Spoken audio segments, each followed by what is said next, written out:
The Texas sky had no mercy that afternoon. It burned red and gold, stretched tight over hills that rolled like frozen waves, and it didn't care that Evelyn Ashford was dying underneath it. Her lungs were raw.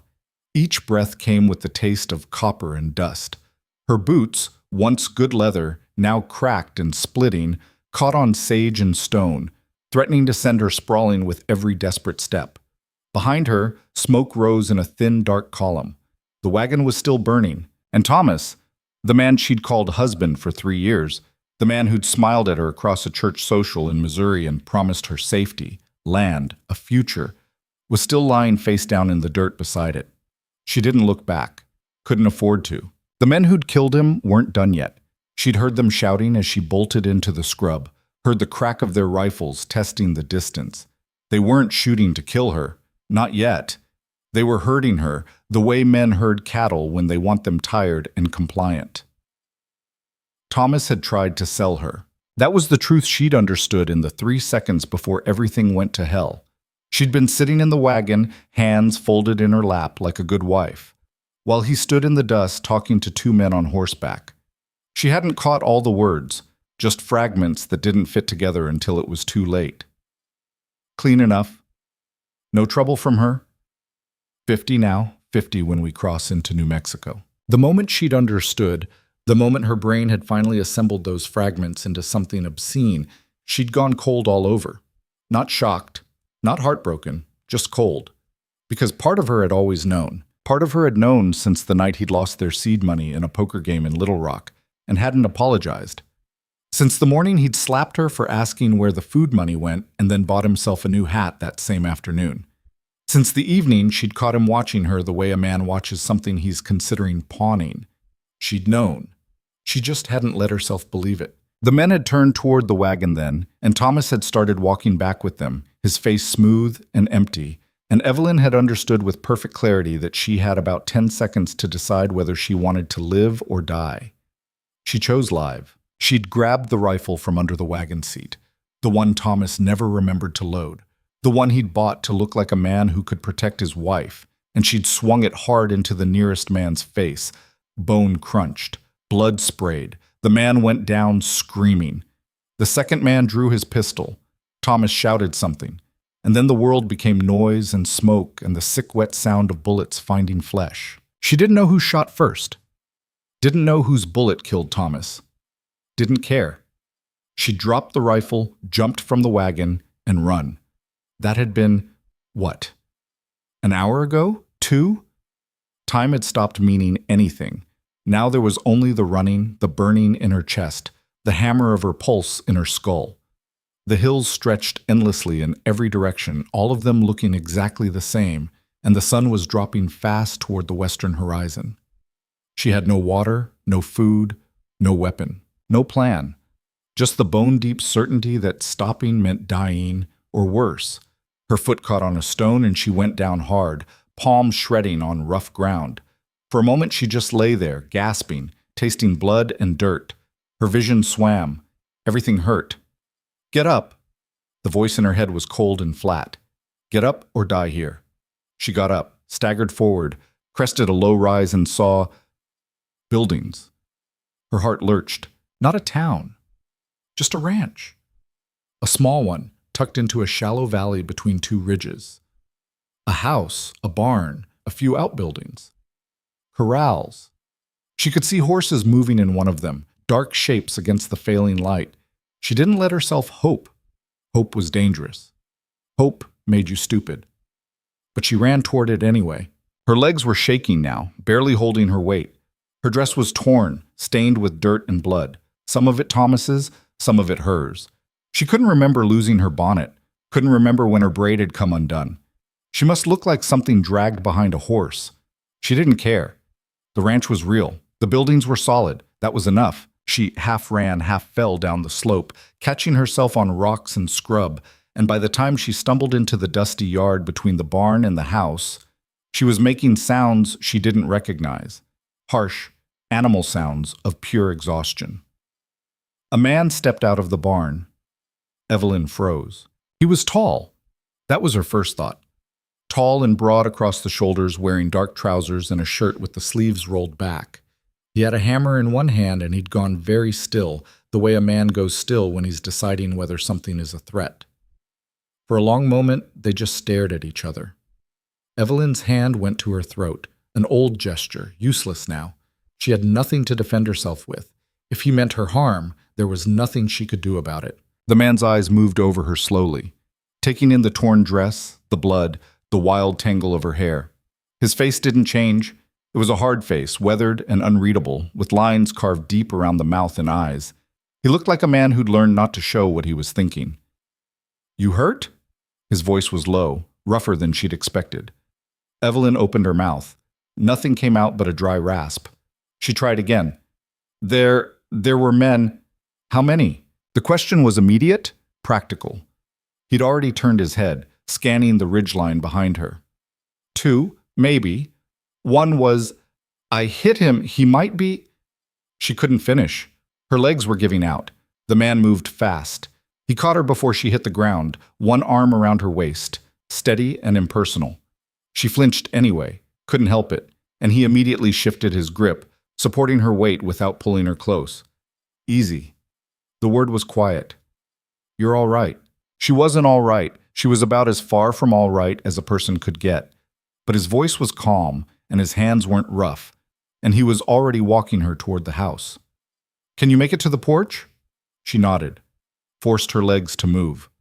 He got her up the 3 steps and lowered her carefully onto a bench beside the door. Then he stepped back, putting distance between them, and looked at her with those unreadable eyes. "You need water?" "Yes." He disappeared inside. Evelyn sat there shaking, her hands clenched in her lap, every muscle screaming. She couldn't stop looking at the ridgeline, couldn't stop waiting for riders to appear. The man came back with a tin cup and a cloth. He held out the cup. When she reached for it, her hands were shaking so badly she almost dropped it. "Slow," he said. "You'll make yourself sick." She drank anyway. The water was cool and clean, and it hurt going down her raw throat, but she didn't care. She drained the cup and he refilled it without comment. "The men following you," he said. "They armed?" "Yes." "They close?" I don't know. I don't know how long." He nodded slowly, still watching the hills. "You kill anybody?" "My husband." The words came out flat. "Maybe. I don't know. There was shooting." Something flickered across his face, too quick to read. "He one of the men chasing you?" "No, he was—" Her voice cracked. She pressed her lips together hard. The man waited. "He tried to sell me," Evelyn said finally. Each word felt like pulling a nail. "To them. They were negotiating the price, and I grabbed the rifle and—" She stopped. Her hands were shaking again. The man looked at her for a long moment. Then he turned and walked to the edge of the porch, still scanning the horizon. "Sun's almost down," he said. "If they're tracking you in the dark, they're either stupid or desperate. Either way, they won't get past my fence line without me knowing." "Your fence line?" "I set up bells, tripwires. Anyone comes through, I'll hear it." Evelyn didn't know if that was supposed to be comforting. She just felt numb. "What's your name?" she asked. He glanced back at her. "Orion Zeller." "Evelyn. Evelyn Ashford." "Mrs. Ashford." He said it like a statement, not a question. "I don't—" She looked down at her hands, looked at the thin gold band on her finger. "I don't know what I am anymore." Orion turned back to the horizon. The last of the sunlight was bleeding out of the sky now, turning everything purple and gray. Somewhere in the distance, a coyote called. "You need a doctor?" "No." "You sure? You're bleeding." She touched her face and her fingers came away red. She hadn't even felt it. "It's not mine. Most of it." He nodded. Didn't ask whose it was. The silence stretched out. Evelyn sat there feeling the weight of the day crash down on her all at once. She was so tired, tired in her bones, tired in her soul. "Mr. Zeller," she said quietly, "I don't have anywhere to go." "I know." "I don't have any money." "Didn't ask if you did." "I can work. I'm strong. I can—" "You can sit there and rest," he interrupted. "We'll figure out the rest tomorrow." "Tomorrow." The word felt impossible. "Why are you helping me?" Orion was quiet for a moment. When he spoke, his voice was careful. You came to my door bleeding and scared. I'm not the kind of man who turns that away. Some men would. I'm not some men. It should have sounded arrogant. It didn't. It sounded like simple fact. Evelyn studied him in the fading light. He was maybe 40, maybe older. Hard to tell with men who worked outdoors. His hair was dark but going gray at the temples. His hands were scarred and calloused. Everything about him looked worn in, used, built for function rather than show. Those men come here, she said. They'll bring trouble. They come here, they'll leave in a box. He said it the way another man might comment on the weather. That trouble enough for you? She didn't know how to answer that. Orion turned and walked to the door. I'm going to put the horses in and secure the barn. You stay here. Don't go wandering. I'll be back in 10 minutes. And then? Then we'll get you cleaned up and fed. You can sleep in the house tonight. Where will you sleep? I've got a bedroll. He paused in the doorway. You don't need to be afraid of me, Mrs. Ashford. I'm not going to touch you. I'm not going to ask you for anything. You're safe here. The words should have made her feel better. They didn't. Because Evelyn had learned a long time ago that safe was a lie men told to get what they wanted. But she was too tired to run anymore. So she stayed. The house was small and plain and clean. One main room with a kitchen on one side and a sitting area on the other. A bedroom behind a closed door. A loft overhead, accessible by a ladder. Everything was wood and stone and simple function. No curtains on the windows, no rugs on the floor, no pictures on the walls. It looked like a place where a man lived alone and didn't see the point in making it pretty. Orion lit 2 lamps and showed her to the kitchen. There was a wash basin on a stand by the back door, a bar of rough soap beside it. You can clean up here, he said. I'll get you some clothes. They won't fit right, but they'll be better than... He gestured vaguely at her ruined dress. Evelyn nodded. He disappeared into the bedroom and came back with a shirt and a pair of trousers. These'll swim on you, but they're clean. Thank you. He set them on the table and turned away, giving her privacy. I'll start some food. She washed her face and hands, watching the water turn pink and then brown. The cloth came away filthy. She washed it out and started again, methodical, trying not to think about anything, just the simple task, the rhythm of it. When she looked halfway human again, she changed into the clothes he'd given her. He was right. They were enormous. She had to roll the sleeves and the cuffs multiple times, and even then the shirt hung to her knees. But they were soft from wear and they smelled clean, like soap and wood smoke. She came out of the corner where she'd changed and found Orion at the stove, frying bacon and eggs. He glanced at her, took in the oversized clothes, and something that might have been amusement touched his mouth. You look like a kid playing dress-up. I look ridiculous. You look better than you did 20 minutes ago. That was probably true. She sat at the table and watched him cook. He moved with the easy efficiency of someone who'd been doing it for years. No wasted motion, no hesitation. You live out here alone? She asked. Yes. No wife? No. Never? He cracked another egg into the pan. Once. Long time ago. What happened? She died. The finality in his voice killed any follow-up questions. He served the food on tin plates and set one in front of her. The bacon was crispy, the eggs perfect. Her stomach cramped with sudden hunger. Eat, he said. She didn't need to be told twice. They ate in silence. Evelyn hadn't realized how hungry she was until the first bite, and then she couldn't stop. She cleaned her plate and looked up to find Orion watching her. More? She hesitated. I don't want to take your food. I'm offering it. She nodded, and he gave her another egg and 2 more pieces of bacon.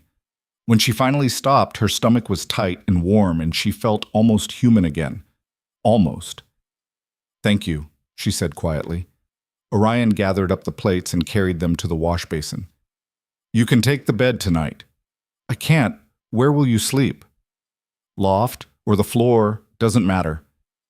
Mr. Zeller, it's not a discussion. He turned to look at her. You've been through hell today. You need real rest. Take the bed. Evelyn wanted to argue, but the truth was she couldn't remember the last time she'd slept in an actual bed. The wagon had a thin pallet that smelled like mildew. Before that, in the boarding houses and camps, she'd slept on floors, on benches, wherever Thomas decided to stop.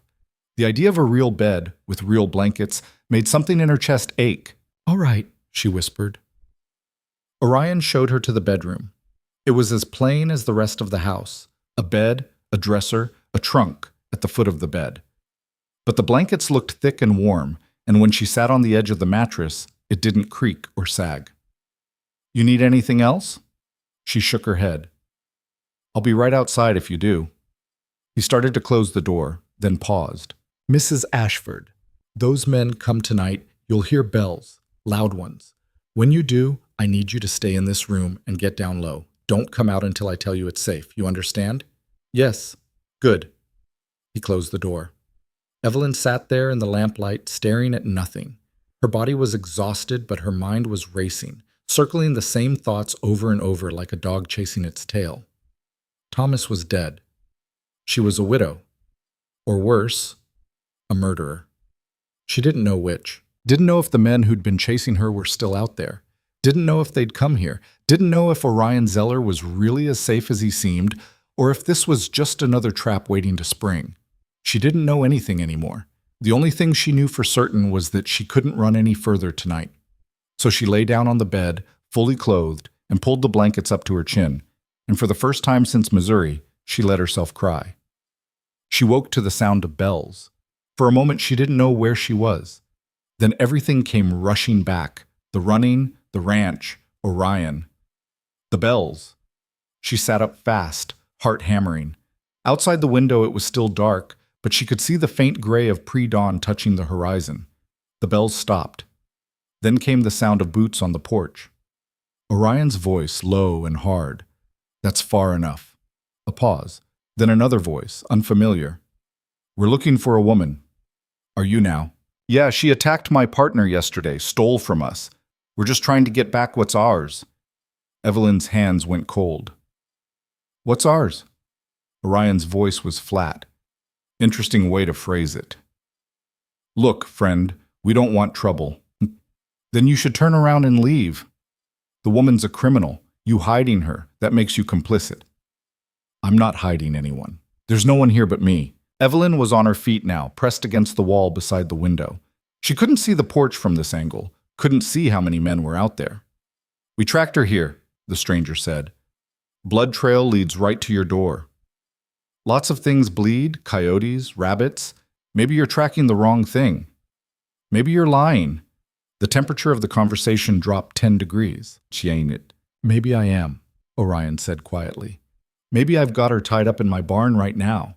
Maybe I'm planning to turn her over to you for a reward. Or maybe," his voice went even quieter, even colder. "Maybe I'm telling you to get off my land before I put a bullet in you." Silence. Then, "You're making a mistake. Won't be my first. Won't be my last. There's 2 of us." I counted. Another pause, longer this time. Then the sound of horses shifting, leather creaking. "This isn't over," the stranger said. "It is if you're smart." The bells rang again as the men left, fading into the distance. Evelyn stood frozen by the window, barely breathing. Minutes passed. Then the door to the bedroom opened, and Orion stood there, rifle in hand, his face grim. "They're gone," he said. "For now. They'll come back. Probably. You should have given me up. They'll kill you if they come back." Orion looked at her for a long moment. "They won't kill me. And even if they tried, that's my choice to make, not yours." "Why?" The word burst out of her. "Why would you risk yourself for me? You don't know me. You don't owe me anything." He was quiet. Then he set the rifle down and leaned against the doorframe. 4 years ago, he said slowly, I was in a town called Red Creek. There was a woman there, young, maybe 20. Her husband beat her. Everyone knew it. Everyone saw the bruises, and everyone pretended they didn't. He paused. One day I found her in the alley behind the general store. He'd broken her arm. She was just sitting there crying, trying to set it herself. Evelyn waited. I asked if she wanted help. She said no, said it would make things worse. I asked if she wanted to leave. She said she couldn't. No money, no family, nowhere to go. His jaw tightened. I gave her $20. Told her there was a boarding house in the next town that would take her in. No questions asked. Told her she didn't have to live like that. What did she do? Went back to her husband. Used the money to buy him a new saddle. Thought it would make him happy. Orion's voice was empty. 3 weeks later, she was dead. He beat her so bad she didn't wake up. Evelyn felt sick. I'm not going to make that mistake twice, Orion said. You came here running for your life. I don't know what you did or didn't do, and I don't care. What I care about is that you're here and you need help, and I can give it. You could die. We all die eventually. He straightened up. Question is whether we do it standing for something or lying down for nothing. He picked up the rifle and walked out. Evelyn stood there in the gray dawn light, something hard and painful lodged in her throat. She didn't trust him, couldn't afford to, but for the first time in longer than she could remember, she wanted to. The days that followed developed a rhythm. Orion didn't ask her to leave, didn't ask her to stay. He just went about his work, tending horses, mending fence, working the small vegetable garden behind the house, and made space for her to exist. At first, Evelyn didn't know what to do with that space. She was used to demands, used to expectations, used to knowing exactly what was required of her and delivering it to avoid consequences. But Orion didn't require anything. He made breakfast and left half of it for her. He worked outside and didn't comment when she stayed inside. He gave her wide berth and never walked behind her or blocked doorways. It was strange, unsettling. On the third day, she couldn't stand it anymore. She found him in the barn, mucking out stalls. The work was hard and dirty, and he was sweating through his shirt. I want to help, she said from the doorway. He looked up. You don't have to. I know, I want to. He studied her for a moment, then nodded. There's another shovel in the corner. They worked in silence. Evelyn's muscles screamed. She hadn't done this kind of labor in years, but she didn't stop, didn't complain. When they finished, Orion showed her how to curry the horses. His hands were patient, demonstrating the motion, correcting her grip without touching her. This one's Rust, he said, patting a big sorrel gelding. He's food-motivated and lazy. The mare over there is Cinder. She's smarter than both of us put together. Evelyn ran the brush over Rust's shoulder, feeling the heat of him, the solidity. You name all your animals? Just the ones that stick around. She didn't know what to say to that. Over the next week, she learned the shape of his life. He woke before dawn and made coffee strong enough to strip paint. He worked until sunset, methodical and thorough. He ate simple food and didn't waste anything. He read by lamplight, old books, their spines cracked and worn. He was quiet, self-contained. He didn't talk just to fill silence. But when he did talk, he was direct. No games, no hidden meanings. It was restful in a way Evelyn hadn't expected. She started doing small things, cooking breakfast so it was ready when he came in from the early chores, mending a tear in his work shirt, sweeping the porch. He never asked her to do any of it, but he noticed. One morning she found the broken step on the back porch had been repaired. Another evening, her torn dress, which she'd left in a heap in the corner of the bedroom, appeared by the fire, neatly mended with small, careful stitches. They didn't talk about it. They didn't talk about much, actually, but 2 weeks after she'd arrived, Evelyn woke to the smell of coffee and found Orion sitting at the table, staring into his cup. My brother died in the war, he said without preamble. He was younger than me, 19, took a bullet at Shiloh and bled out before the medics could reach him. Evelyn poured herself coffee and sat down across from him. They buried him in a mass grave, didn't even mark it properly. I tried to find it after the war ended, but he shook his head. Couldn't. I'm sorry. He was a good kid, stupid to enlist, but good. Orion turned his cup in his hands. I think about him sometimes. Wonder what he'd be doing if he'd lived. Evelyn didn't say anything, just waited. I got married young, too young. Her name was Sarah. His voice was careful, like he was picking his way through broken glass. She was 19. I was 22. We had 2 good years before she got sick. What kind of sick? The kind that doesn't get better. He drank his coffee. Took her 6 months to die. By the end, she didn't even know who I was. The pain in his voice was old, but not gone. Never gone. After she died, I couldn't stay in that town. Too many memories, so I came out here, bought this land, built this house. He looked at her. That was 10 years ago. You've been alone all that time? Alone's not so bad once you get used to it. Evelyn thought about that. About 10 years in this small house with nothing but work and silence. What about you? Orion asked quietly. And just like that, it was her turn. She told him. Not everything, not the worst parts, but enough. She told him about growing up in a boarding house in St. Louis, raised by a mother who drank and a father who disappeared when she was 8. About working as a laundress from the time she was 12. About Thomas showing up one day, all smiles and promises, telling her he had land in Texas and needed a wife. I thought he'd save me, she said quietly. Turns out he just traded one kind of prison for another. He hit you? Sometimes.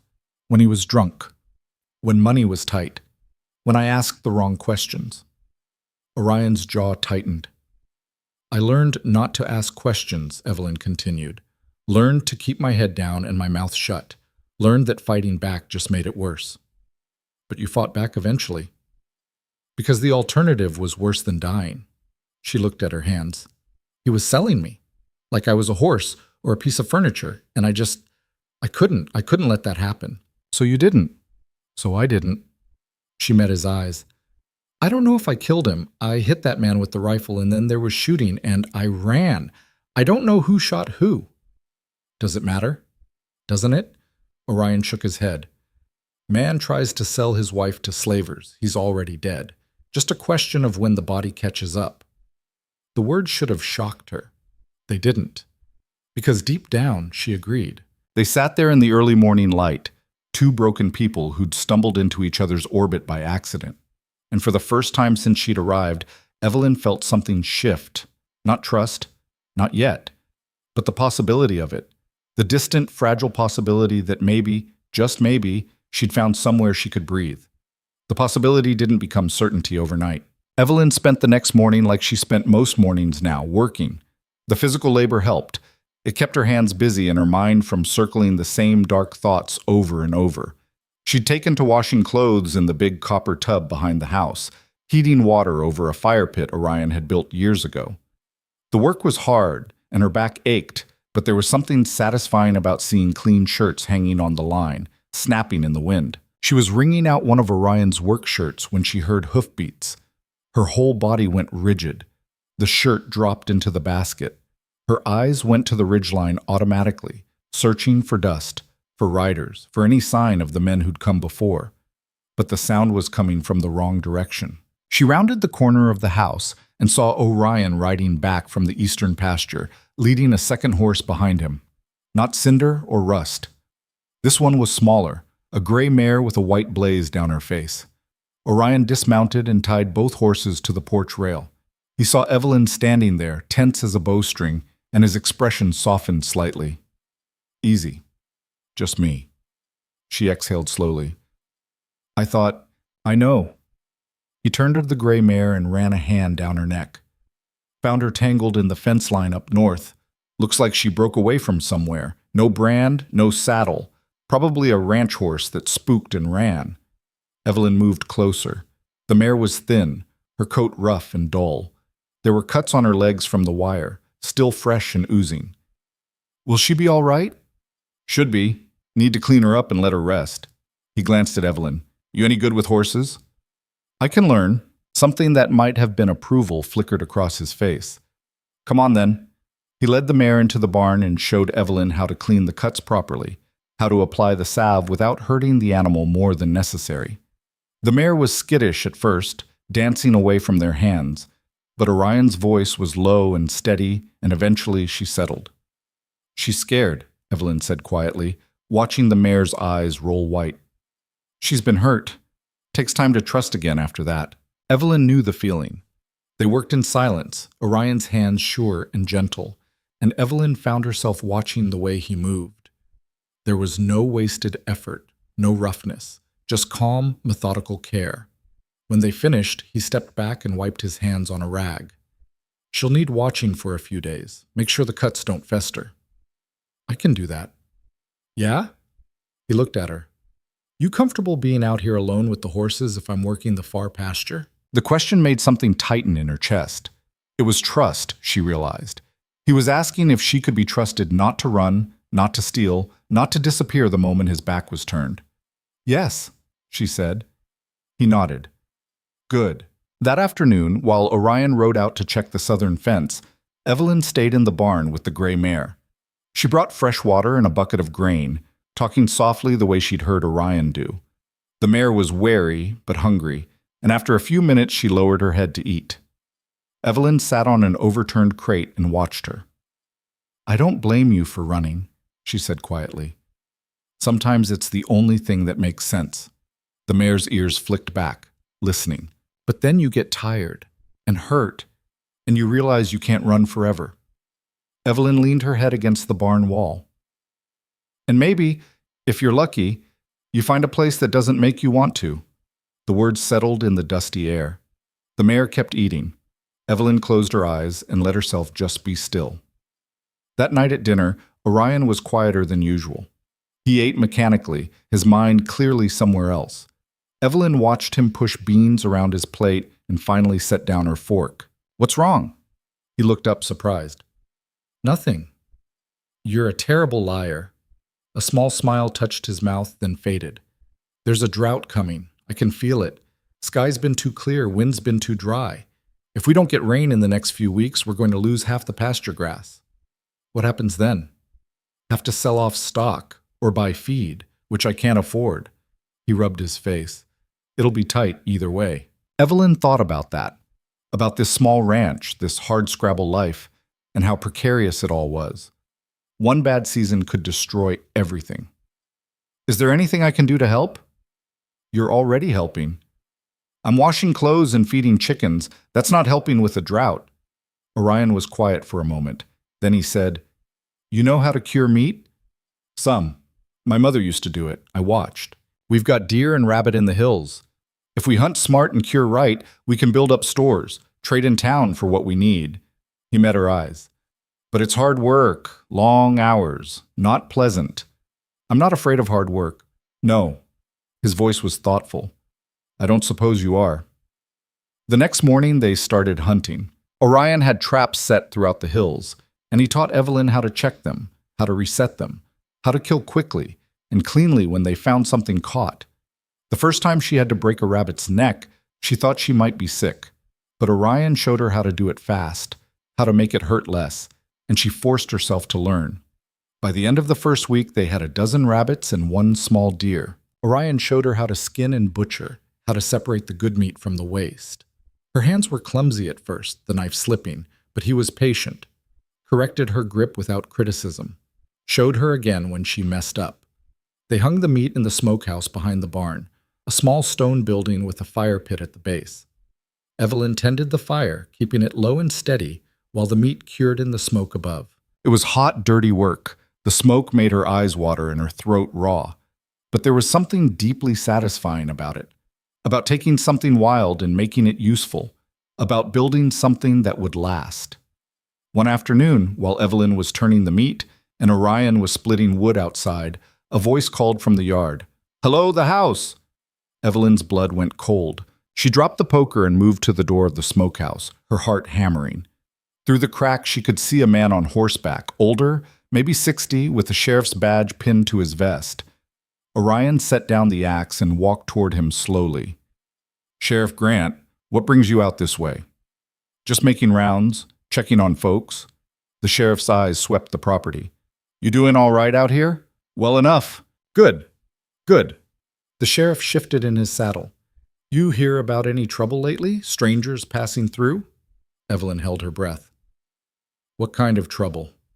Orion's voice was casual, unconcerned. A couple weeks back, there was an incident on the East Road. Man shot dead, his wagon burned. Wife's missing. The sheriff pulled a piece of paper from his pocket. You seen this woman? He held out what looked like a sketch. Orion took it, studied it for a long moment. Can't say I have. You sure? Take a good look now. I'm sure. The sheriff put the paper away. Well, if you do see her, you let me know. There's some folks looking for her. Say she's dangerous. That right? Attacked a man with a rifle, nearly killed him. Sounds like she had her reasons. The sheriff's eyes sharpened. You sympathetic to criminals, Zeller? I'm sympathetic to people who defend themselves. Orion handed back the sketch. Man tries to hurt a woman, she's got a right to fight back. That's not criminal, that's survival. The sheriff studied him for a long moment.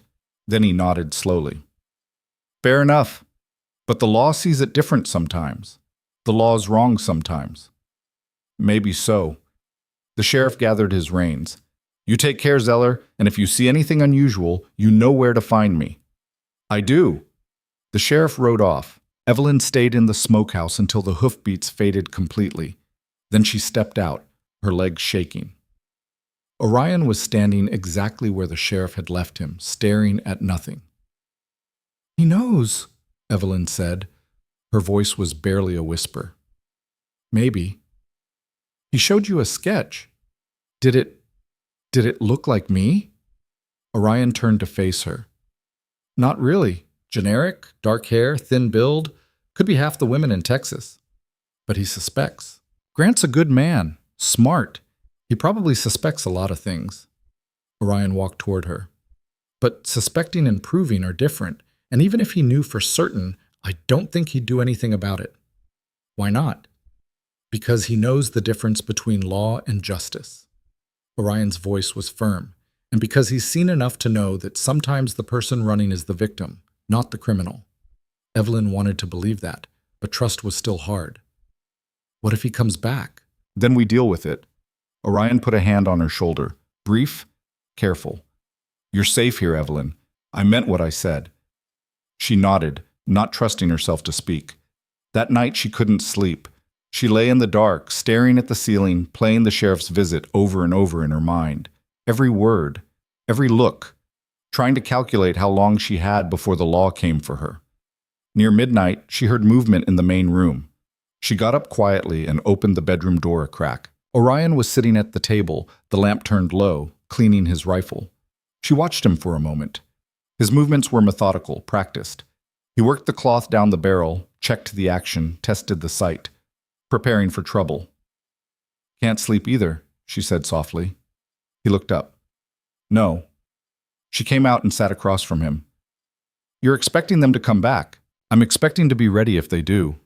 He set down the rifle and started on his pistol. Those men who chased you here, they didn't give up.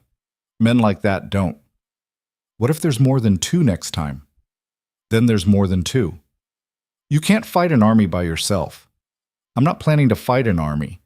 I'm planning to make it cost too much to be worth their while. He glanced at her. You know how to shoot? Not really. Thomas never... She stopped. No? Want to learn? The question caught her off guard. Why? Because you should be able to defend yourself. He stood and picked up a smaller pistol from the shelf, an old revolver with a worn grip. This was Sarah's. She wasn't big on guns, but she knew how to use one when she had to. He held it out. Evelyn stared at it. I hit a man with a rifle butt and people died. I don't think I should be trusted with a loaded gun. That was panic. This is different. Orion's voice was patient. I'm not asking you to kill anyone. I'm asking you to know how, if it comes to that. There's a difference. Slowly, Evelyn reached out and took the pistol. It was heavier than she expected, cold and solid in her hand. Tomorrow, Orion said. I'll teach you to shoot. Just the basics. Then you decide if you want to keep it or not. All right. He nodded and went back to cleaning his rifle. Evelyn sat there holding the pistol, feeling the weight of it, and something shifted in her chest. It wasn't quite courage, but it was close. The next morning, Orion took her to a clearing a half-mile from the house. He set up tin cans on a fallen log and showed her how to hold the pistol, how to aim, how to squeeze the trigger instead of jerking it. Don't close your eyes, he said. I know it feels like you should, but you need to see what you're shooting at. She nodded. And don't be surprised by the kick. It's going to jolt your arm. Just keep your stance solid. Solid, right. He stepped back. Whenever you're ready. Evelyn raised the pistol. Her hands were shaking. She aimed at the center can, took a breath, and squeezed. The gun roared. Her arm jerked up. The can stayed exactly where it was. Good, Orion said. Again. She fired 5 more times, missed every shot. Her arm was aching and she felt stupid, clumsy. She lowered the gun and looked at Orion, expecting frustration. Instead, he just said, "You're gripping too tight. Relax your shoulders. Try again." She did. This time the can went flying. The satisfaction was instant and startling. She'd done that. She'd hit something she was aiming at. Orion smiled. Actually smiled. There you go. They spent an hour practicing. By the end, Evelyn was hitting the cans more often than not. Her arm hurt and her ears were ringing, but she felt different, steadier. On the walk back to the house, Orion said, "You did good. I missed more than I hit. You hit enough." He glanced at her. "And you didn't freeze up. That's what matters." Evelyn thought about that, about not freezing, about standing her ground instead of running. "Thank you," she said quietly, "for teaching me. You're welcome." That afternoon she was hanging laundry when she noticed something odd. One of her dresses, the one she'd been wearing when she arrived, the one Orion had mended, was gone from where she'd left it folded on the dresser. She found it later that evening, hanging on a hook by the door, with a leather belt she didn't recognize looped through the waist. Orion was at the stove, stirring something that smelled like stew. "Did you—" She gestured at the dress. He glanced over. "Belt was in my trunk. Sarah's. Thought it might fit better with it. It was such a small thing, but it made her throat tight. Thank you." He just nodded and went back to cooking. They ate dinner quietly, and afterward Evelyn washed the dishes while Orion sat on the porch, watching the sunset.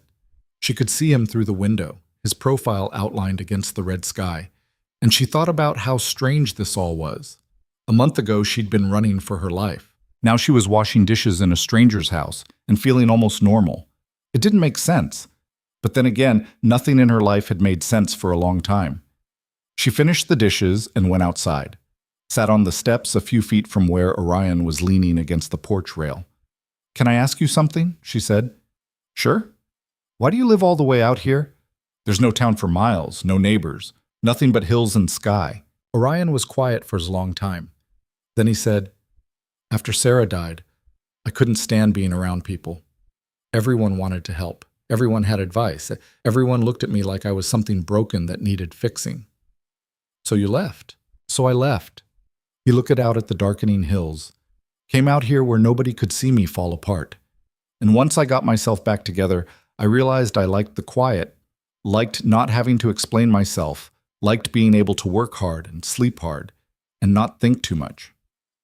"Do you get lonely?" "Sometimes." He glanced at her. "Less lately." The words hung between them. Evelyn looked down at her hands. "I don't know what I'm doing here." "You're surviving. It feels like more than that." "Maybe it is." She wanted to ask what he meant by that, but she was afraid of the answer. Instead, she said, "The sheriff's going to come back. You know that, right? He's going to keep looking." "Probably. And if he finds out I'm here, then we'll deal with it." Orion straightened up. "Evelyn, I'm not going to hand you over to anyone. I don't care what the law says. You were defending yourself. That's not a crime in my book." "It is in theirs." "Then their book is wrong." She looked at him, at this quiet, solid man who'd taken her in for no reason other than it was the right thing to do. "Why are you doing this?" she asked again. "Really? You could have turned me away that first night, could have told the sheriff where I was, could have avoided all this trouble. Why didn't you?" Orion met her eyes. "Because I know what it's like to be alone and scared and convinced the world's got nothing good left in it. And I know what it feels like when someone proves you wrong." "Who proved you wrong?" "My brother, before the war." His voice went soft. "I was in a bad place after Sarah died, drinking too much, picking fights. He came out here, stayed for 3 months, wouldn't leave no matter how much I told him to, just kept showing up, kept being there." He paused. "When he died, I wished I'd told him what that meant, that he saved my life just by refusing to give up on me." Evelyn felt tears prick her eyes. "So when you showed up here," Orion continued, "bleeding and terrified and trying to be brave, I saw someone who needed what he gave me. A chance. No strings, no judgment, just a chance. And if I mess it up, then you mess it up. But at least you'll have tried." They sat there in the gathering dark, and Evelyn felt something crack open inside her, something that had been locked tight for so long she'd forgotten it was there. Hope. Fragile and terrifying, but real. The next few weeks settled into a pattern that felt almost like normalcy. Evelyn worked alongside Orion from dawn to dusk, learning everything he could teach her: how to track game in the hills, how to read the weather and the color of the sky, how to tell when a horse was going lame before it showed in their gait. She got stronger. Her hands stopped being soft and useless. Her body stopped aching all the time. And slowly, carefully, she started to trust. Not completely, not recklessly, but enough to sleep through the night without jerking awake at every sound. Enough to laugh when Orion made a dry comment about Rust's laziness. Enough to speak without weighing every word first. One morning she woke up and realized she hadn't thought about Thomas in 3 days.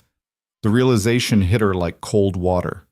She lay there in bed, staring at the ceiling, and tried to feel guilty about it. Tried to summon some kind of grief or regret. Nothing came. Just relief. She got up and went into the main room. Orion was already up, making coffee. He looked at her and something in his expression shifted.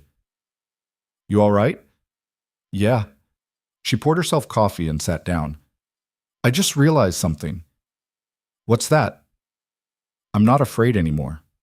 The words felt strange in her mouth. "I mean, I'm still careful, still watching for trouble. But I don't wake up terrified. I don't spend every minute planning my next escape route." Orion nodded slowly. "That's good." "Is it? I killed my husband, or helped kill him. Shouldn't I feel something about that?" "Do you?" She thought about it honestly. "No, I feel like I escaped. Like I got away from something that was killing me slowly." "Then that's what you feel." Orion took a sip of coffee. "There's no rule says you have to grieve a man who tried to sell you. People would say I'm heartless. People say a lot of things. Doesn't make them true." Evelyn looked at him across the table. This man who'd given her shelter and asked for nothing in return, and felt something shift again. Something deeper than trust. Something like belonging. That afternoon, while Evelyn was working in the garden, she heard horses again. But this time she didn't panic. She stood up, brushed dirt from her hands, and walked calmly to the barn where Orion was shoeing Rust. "Someone's coming," she said. He set down the hoof pick and straightened. "How many?" "Sounds like 2, maybe 3. They walked together to the front of the house and waited. 3 riders crested the ridge, but these weren't the men from before. These were different, younger. One of them was leading a pack mule loaded with supplies. "Travelers," Orion said quietly. "Not trouble." The riders approached slowly, hands visible, non-threatening. The one in front was maybe 25, with sun-bleached hair and a friendly face. "Afternoon," he called. "We're heading north to Palo Duro. Wondered if we could water our horses." "Help yourself," Orion gestured to the trough. "Pumps around back." "Much obliged." The young man dismounted and led his horse over. The other 2 followed.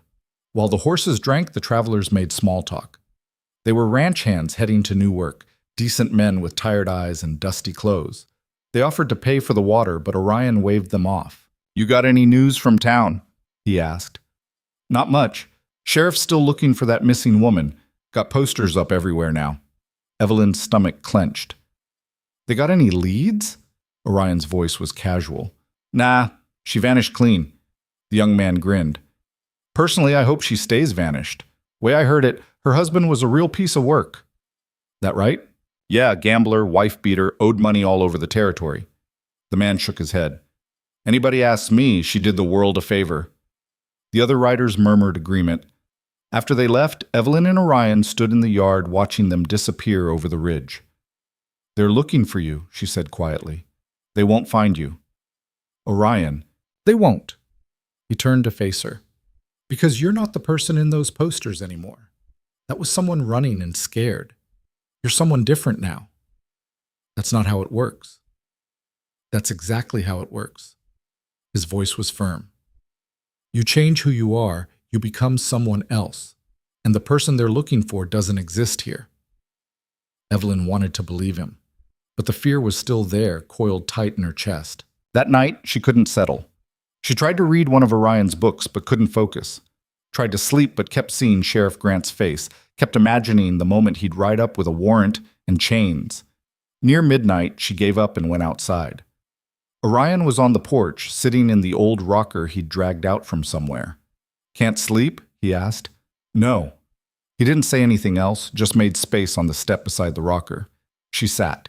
They stayed like that for a long time, listening to the night sounds.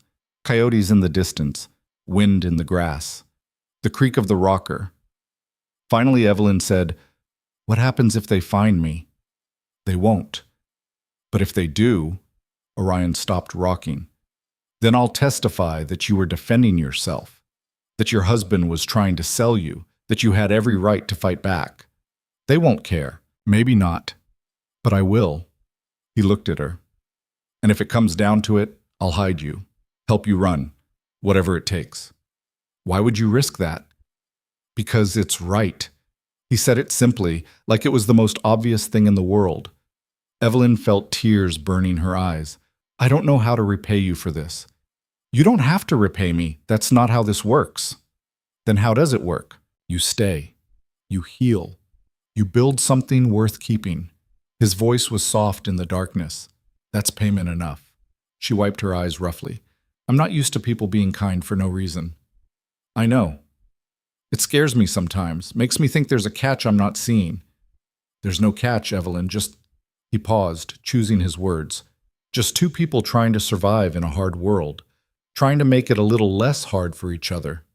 The simplicity of it made her chest ache. They sat together until the sky started to gray with dawn, not talking, just being.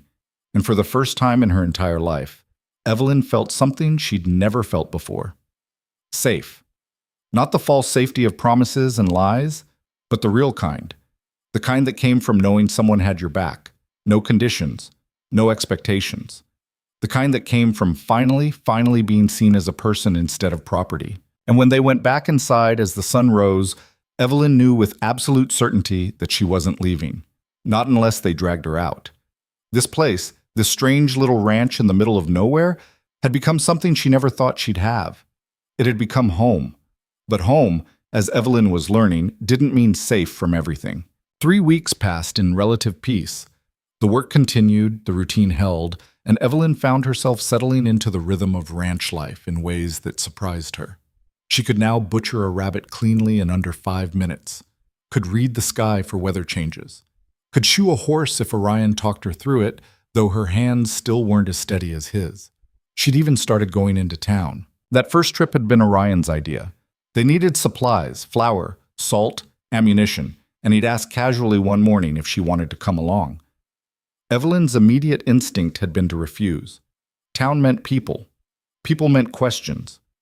Questions meant danger. But Orion had just looked at her with those steady eyes and said, "You can't hide forever, and you shouldn't have to." So she'd gone. The town was called Millbrook, though there was no mill and no brook anymore. Just a single dusty street with a general store, a saloon, a blacksmith, and a handful of houses. Maybe 100 people total if you counted the surrounding ranches. Evelyn had worn her mended dress and the belt Sarah used to wear, and she'd kept her head down while Orion loaded supplies into the wagon. A few people had stared. Strangers always drew attention in small towns, but no one had approached. No one had recognized her. The sheriff had been standing outside his office, talking to an older man in a suit, and Evelyn's heart had nearly stopped. But Orion had walked right past them, tipped his hat politely, and kept moving. The sheriff had nodded back without a second glance. On the ride home, Evelyn had been shaking. "You did fine," Orion had said. "I thought I was going to be sick." "But you weren't. You held steady." He'd glanced at her. Gets easier every time. He'd been right. The second trip, 2 weeks later, had been less terrifying. The third trip, yesterday, she'd actually spoken to the woman at the general store, made small talk about the weather and the price of sugar. The woman had smiled at her, called her Mrs. Zeller because she'd assumed, naturally, that Evelyn was Orion's wife. Evelyn hadn't corrected her. Now, standing in the kitchen kneading bread dough while Orion repaired a broken harness outside, she thought about that moment. About the ease with which the lie had settled over them both. Orion hadn't corrected it either, hadn't said a word. She didn't know what that meant, didn't know if she wanted to know. The bread was rising when she heard the bells. not the warning bells on the fence line. These were different, lighter. The bells Orion had strung on the main gate to announce visitors during daylight hours. Evelyn wiped flour from her hands and went to the window. A single rider was coming down the path. Male, middle-aged, well-dressed. He rode like someone who spent more time behind a desk than in a saddle. Orion emerged from the barn, wiping grease from his hands.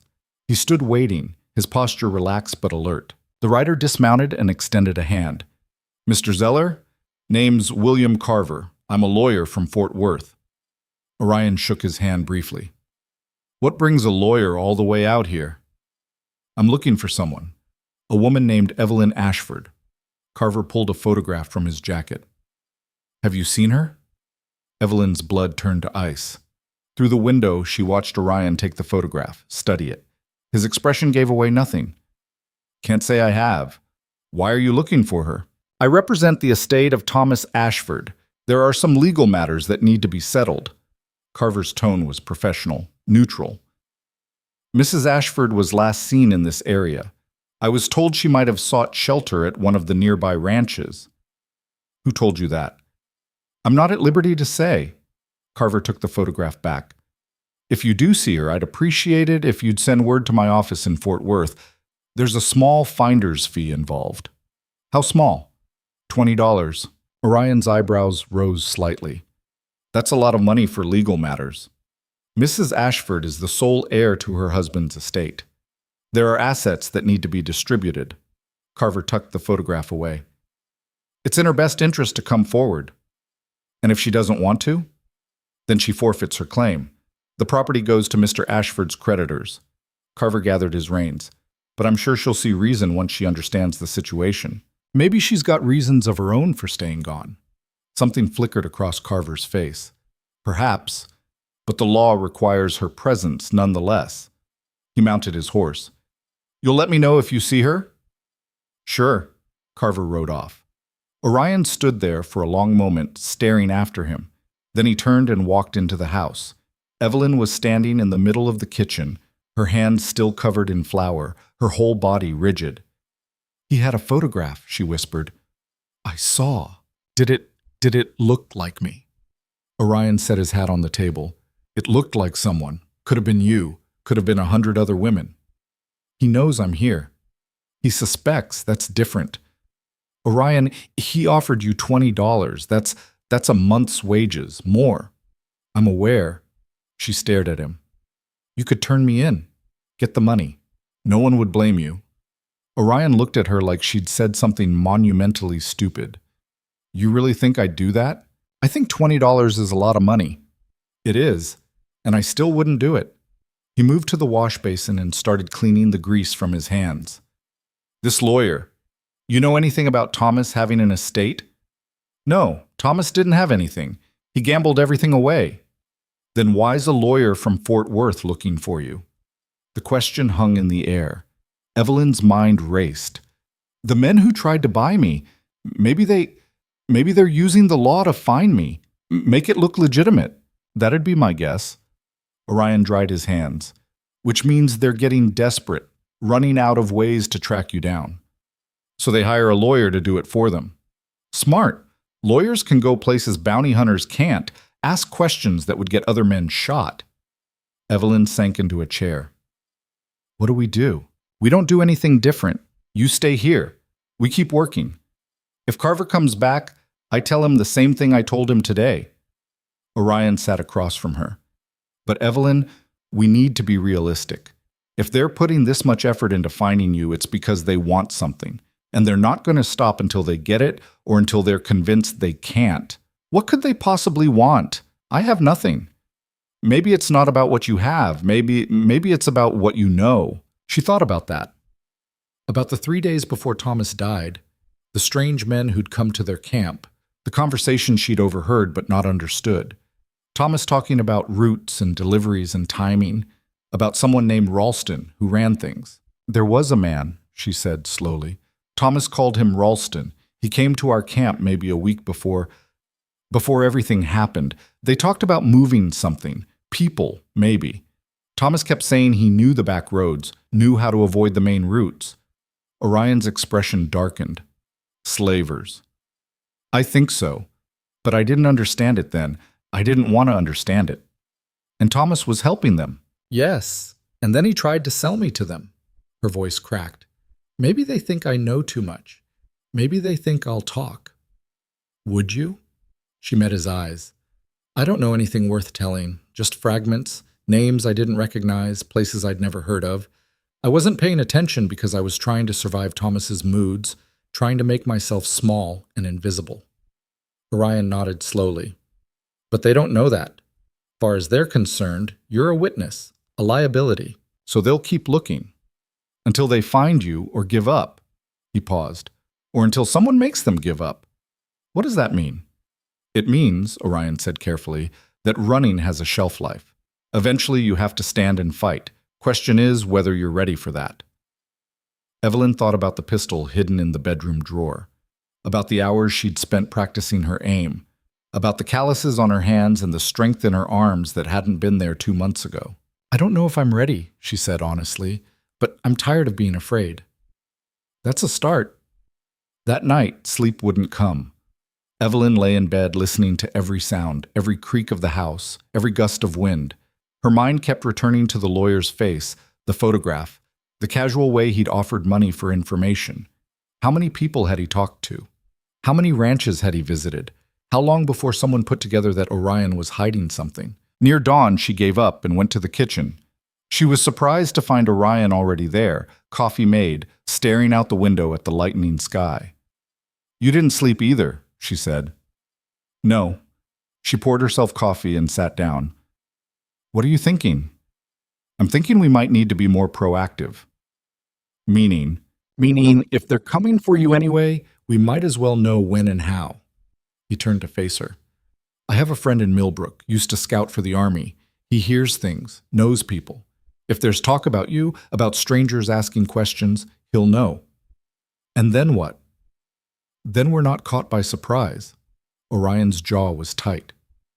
I won't let them take you, Evelyn, but I also won't risk you getting hurt because I wasn't paying attention. The protectiveness in his voice made something warm unfold in her chest.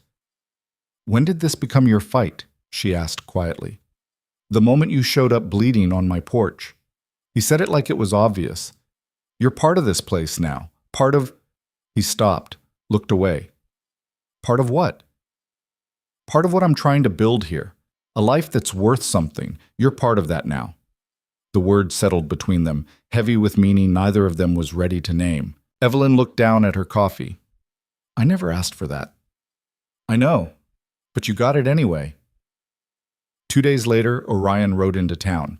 He was gone most of the day, and when he came back, his expression was grim. What did you find out? Evelyn asked. Carver's been to every ranch within 20 miles, asking about you, offering money. He dismounted and tied Russ to the rail. My friend says there's talk. People wondering why a lawyer from Fort Worth is so interested in one missing woman. Did anyone tell him about me? No, but it's only a matter of time. Orion pulled the saddle off Rust and carried it into the barn. Evelyn followed. There's more. The men who originally came here looking for you, they're back in the area, staying at the saloon in Millbrook, asking their own questions. Evelyn's stomach dropped. How many? Still 2, but they're not hiding anymore. They're making noise, trying to flush you out. Maybe I should leave. Go somewhere else. Lead them away from here. No. The word was flat, final. Orion. No. He turned to face her. You leave, they'll track you. And next time you won't have anywhere to run to. You stay here, we handle this together. I don't want you getting hurt because of me. And I don't want you getting killed because I let you walk into a trap. His voice softened slightly.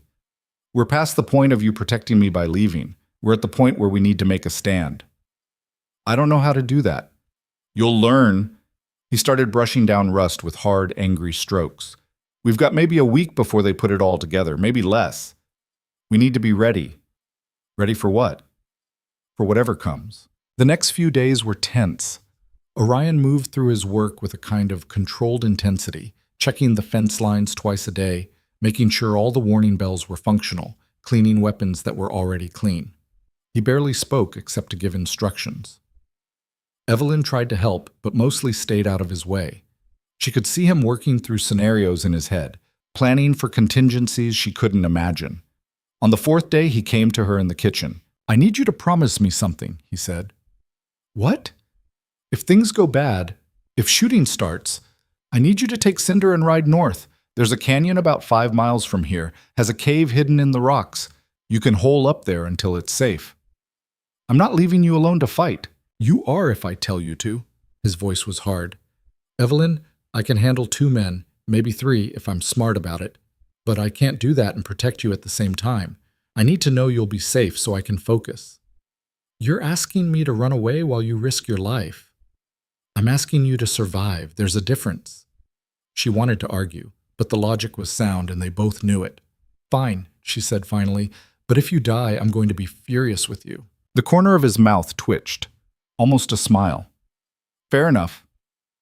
That night they sat on the porch together, watching the stars come out. It should have been peaceful. Instead, it felt like the calm before a storm. "Tell me about Sarah," Evelyn said suddenly. Orion looked at her, surprised. "Why?" "Because you never talk about her, and I want to know." He was quiet for a long time. Then he said, "She was small, barely came up to my shoulder, had red hair and freckles, and the worst temper I've ever seen." His voice was soft with memory. "She could outcuss a mule skinner when she was mad. And she was mad a lot, especially at me." "Why?" "Because I was young and stupid and thought I knew everything." He shook his head. "She kept me honest, kept me grounded. When she got sick, I watched her fade bit by bit, and I couldn't do a damn thing to stop it." "I'm sorry." "She made me promise right before she died that I wouldn't spend my life mourning her. Said she'd haunt me if I did." He smiled faintly. "I think she'd be pleased that I finally listened." Evelyn understood what he wasn't saying, what he couldn't quite say. "She sounds like she was something special." "She was." Orion turned to look at her. "You remind me of her sometimes. The way you don't back down.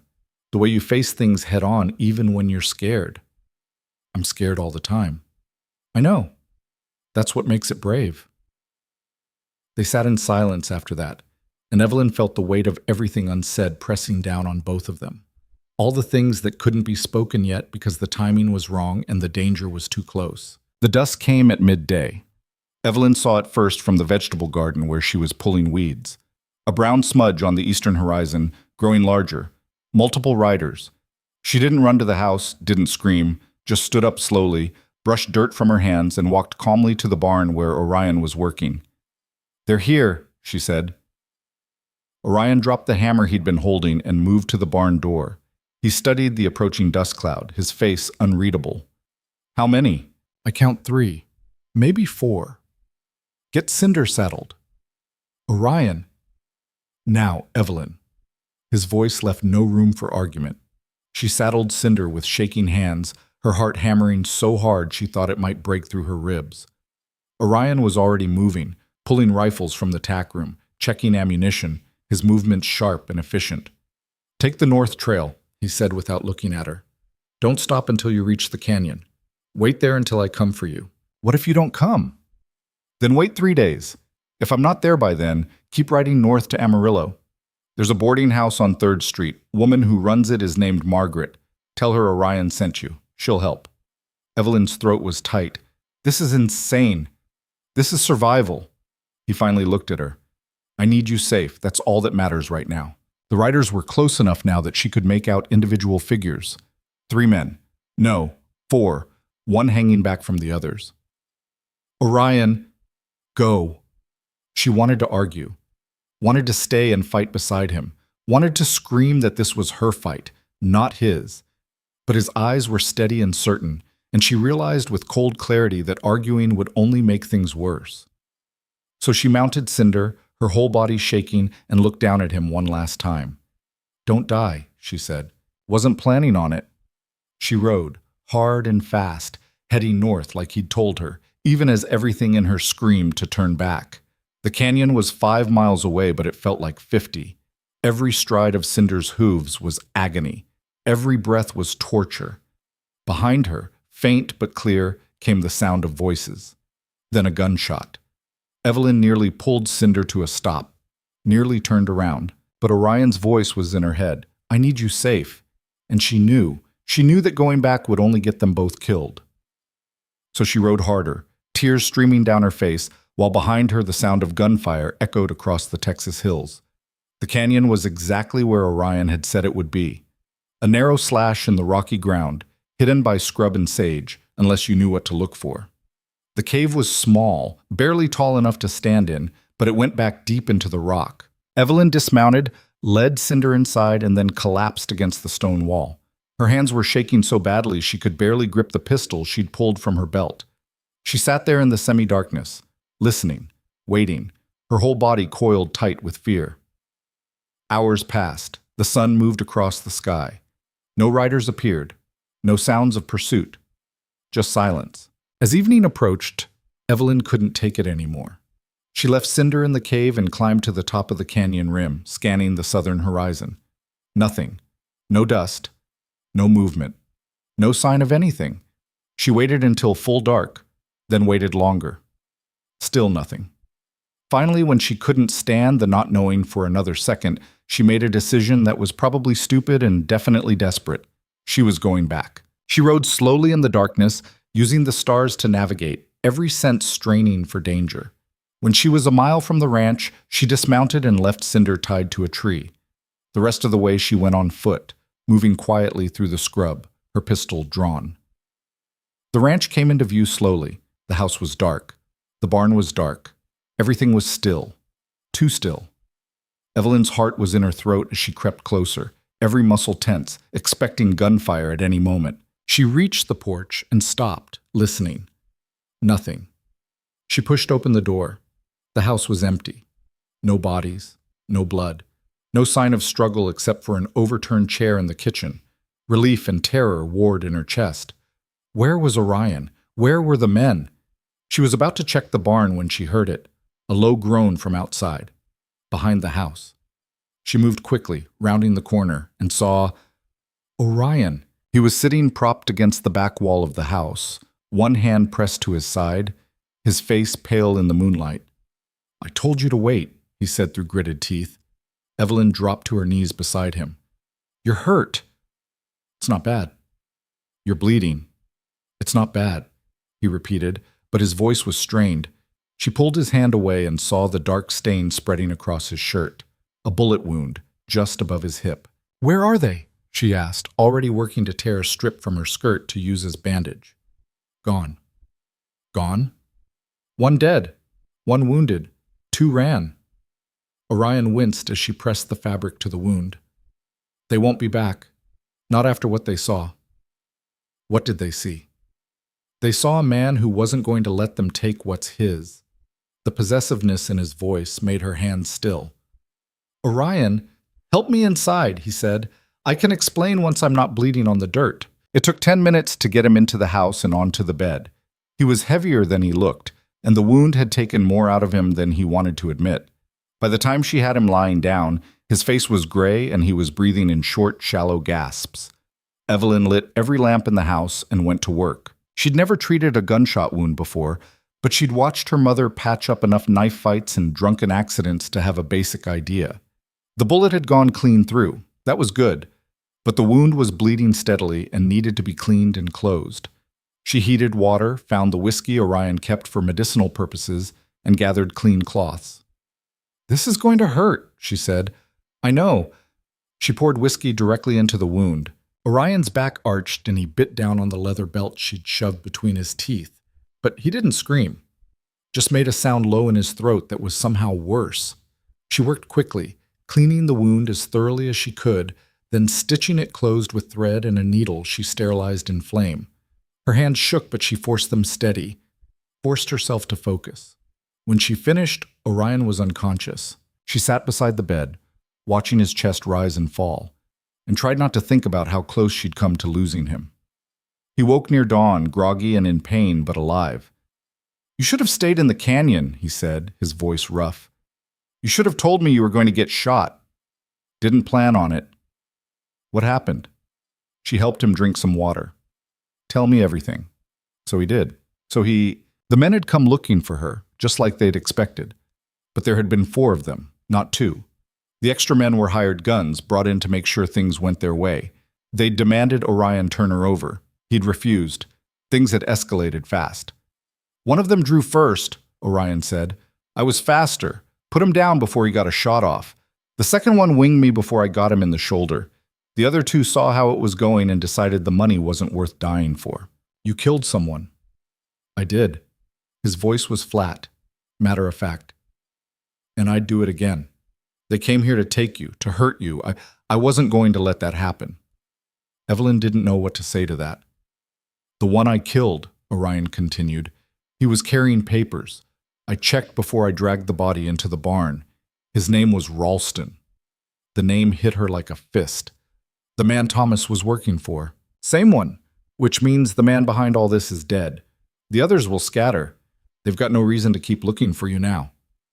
"You can't know that." "I can." Orion shifted, wincing. "Ralston was the one with the money and the connections. Without him, it all falls apart. His men aren't going to risk their necks for a dead man's grudge." Evelyn wanted to believe him, but the fear was still there, coiled tight in her chest. "What about the lawyer, Carver? If he was working for Ralston, he'll disappear soon as he hears the news. And if he wasn't, he's got no reason to keep looking. Far as the law's concerned, you're still just a missing woman, and missing women stay missing all the time out here." It should have been reassuring. It wasn't, because the cost had been too high. Orion hurt, bleeding because of her. A man dead in the barn. The fragile peace they'd built shattered.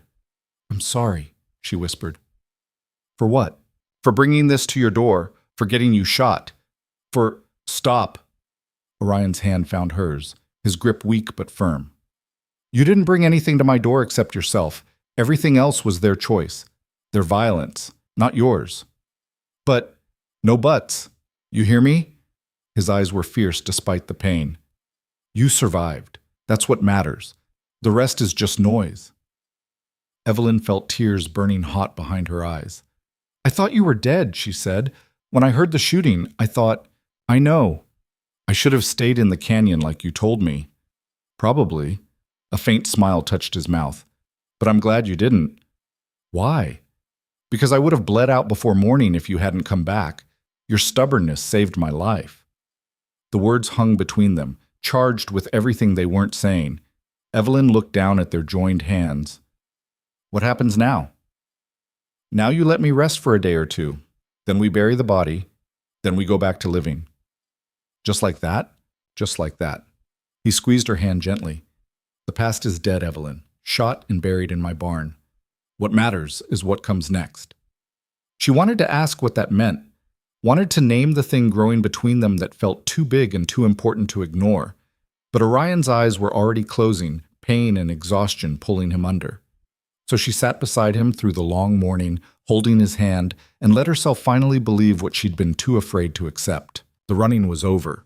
She'd found her ground, and she was going to stand on it. Orion healed slowly, which drove him half crazy with frustration. The wound itself closed clean. No infection, no fever, just the slow knit of damaged flesh. But the pain kept him off his feet for nearly 2 weeks, confined to the bed while Evelyn ran the ranch. She checked the fence lines, fed the animals, tended the garden, chopped wood, and did everything else that needed doing while he lay there feeling useless. "You're going to tear something if you keep trying to get up," she said one morning, finding him halfway out of bed. "I need to check the north pasture." "I already checked it. Fence is fine, water's fine, rust and cinder are both healthy." She pushed him gently back down. "You need to rest." "I've been resting for a week. 10 days. And you got shot. That's not something you just walk off." He glared at her, but there was no heat in it, just irritation at his own weakness. "I'm not used to sitting still," he muttered. "I noticed." She handed him a cup of water. "But you're going to have to learn, at least until that hole in your side finishes closing." They'd buried Ralston 3 days after the shooting. Evelyn had wanted to get the sheriff, do things legally, but Orion had refused. "We bring the law into this. They'll start asking questions," he'd said. "Questions about who you are, why you're here, what really happened. Better to just handle it ourselves. So they'd wrapped his body in canvas and buried it in an unmarked grave 2 miles from the ranch, in a gully where nothing grew and no one ever went. Evelyn had felt sick the entire time, convinced they were making a terrible mistake. But Orion had been calm, methodical, treating it like any other unpleasant but necessary chore. "The world's better without him in it," he'd said simply. "That's all that matters." Now, watching him struggle with forced rest, Evelyn thought about how much had changed in such a short time. 2 months ago, she'd been a terrified woman running for her life. Now she was running a ranch, making decisions, keeping things going while the man who'd saved her healed from wounds he'd taken defending her. The shift felt enormous, impossible. But here she was, doing it anyway. On the 15th day, Orion finally insisted on getting up. He was pale and moving stiffly, but he made it to the kitchen table under his own power and refused to go back to bed. "I'm fine," he said when Evelyn tried to argue. "You're being stubborn." That too.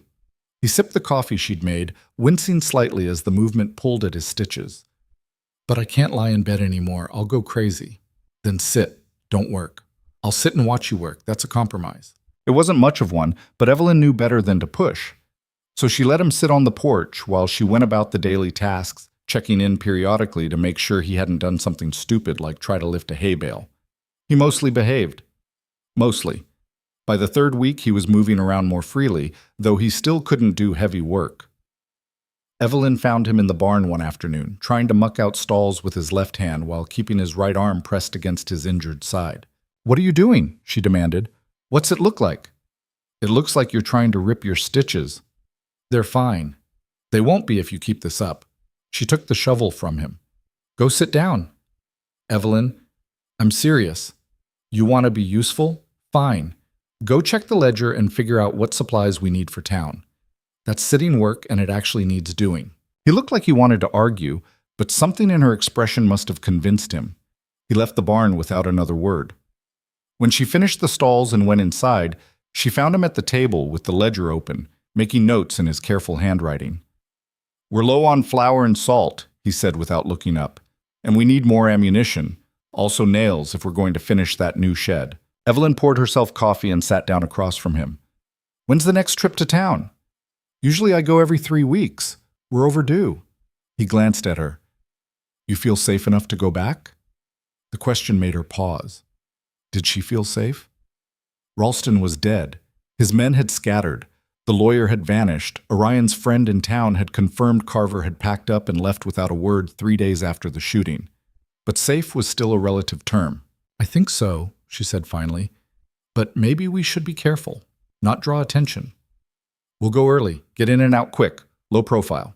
He made another note in the ledger, "And I'll bring the rifle, just in case." They went to town 2 days later, Orion driving the wagon with Evelyn beside him. He was still moving carefully, favoring his right side, but he'd insisted he was well enough.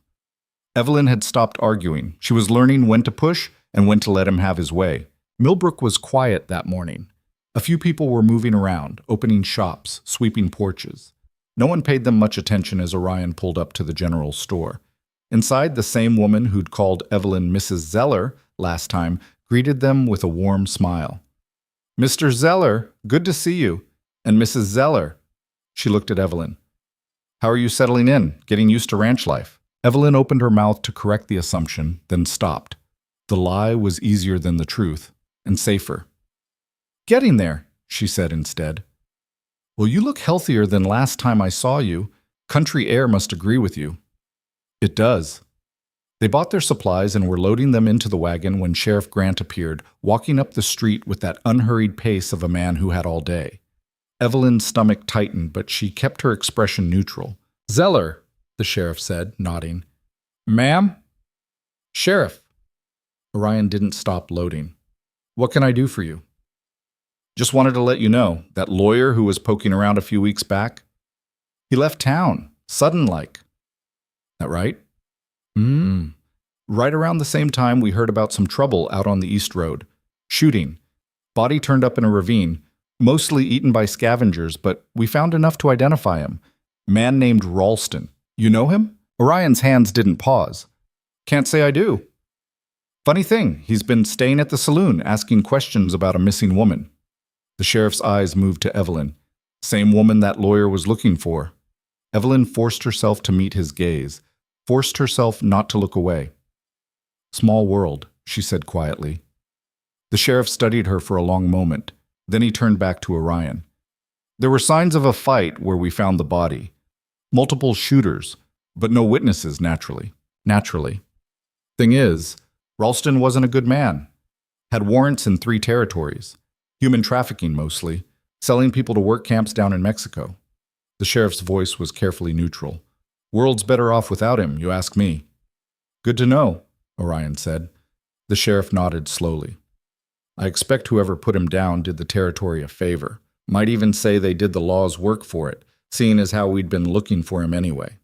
He tipped his hat to Evelyn. You folks take care now, and Mrs. Zeller... He paused. Whatever your name really is, I'm glad you found somewhere safe to land. He walked away before either of them could respond. Evelyn's hands were shaking as she climbed into the wagon. Orion finished loading in silence, then got up beside her and took the reins. They were a mile out of town before she found her voice. He knows. He knows, Orion agreed, and he's not going to do anything about it. No, he's not. Why? Orion glanced at her.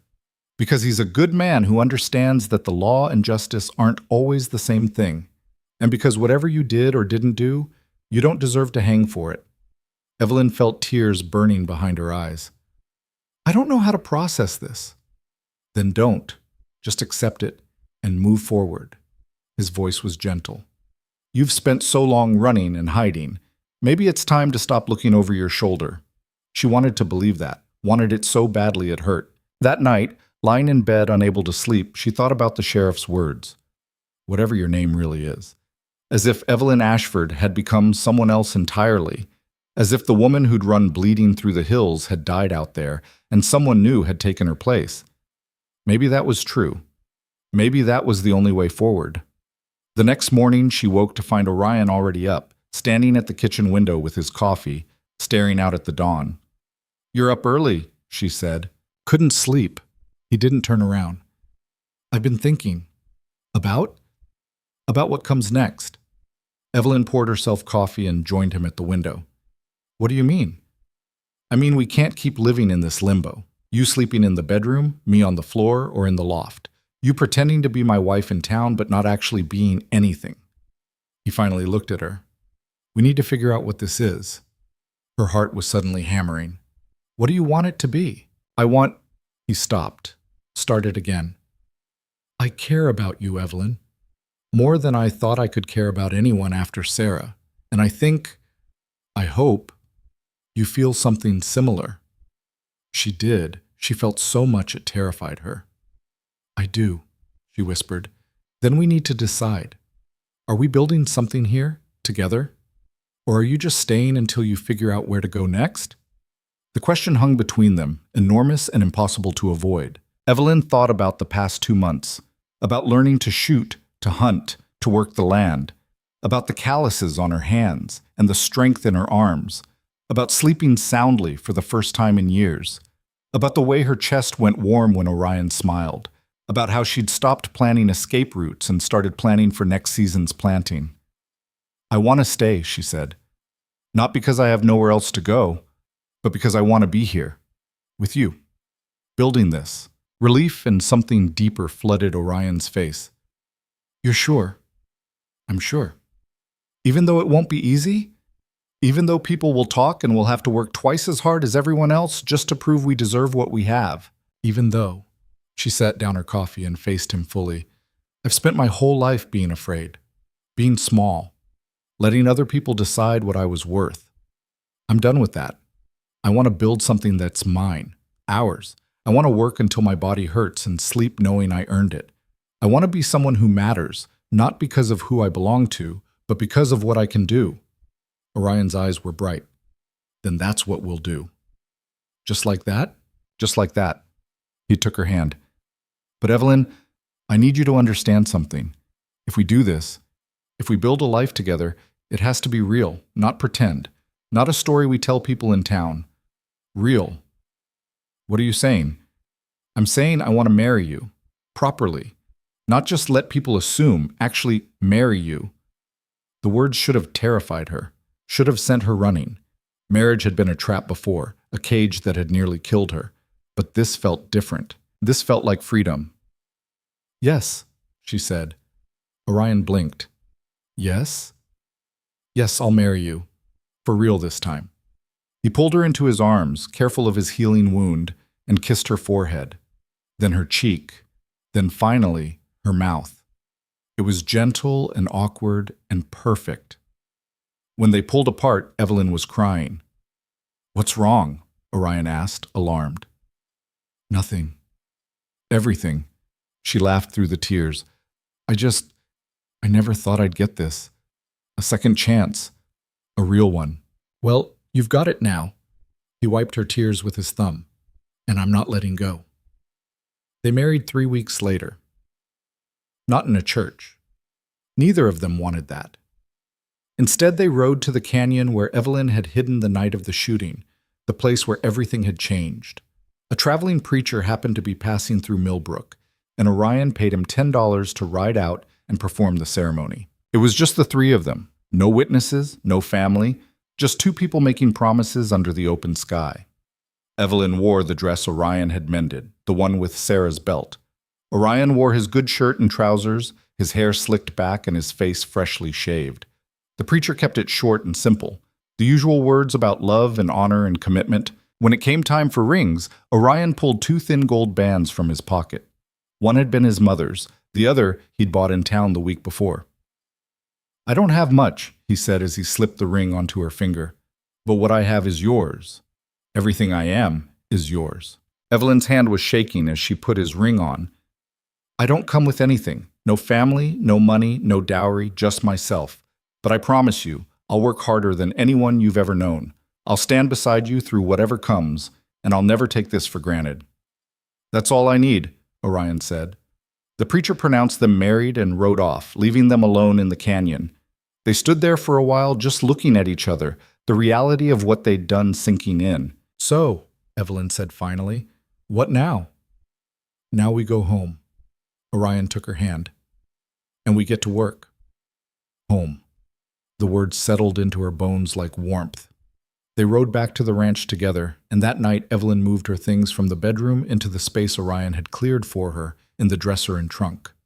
It felt strange and right at the same time, this blending of lives that had been separate for so long. That night they lay in bed together for the first time, not as strangers or convenient allies, but as husband and wife. Orion was careful with her, gentle in a way that made her chest ache. He seemed to understand without being told that she needed patience, needed to feel safe, needed to take things slow.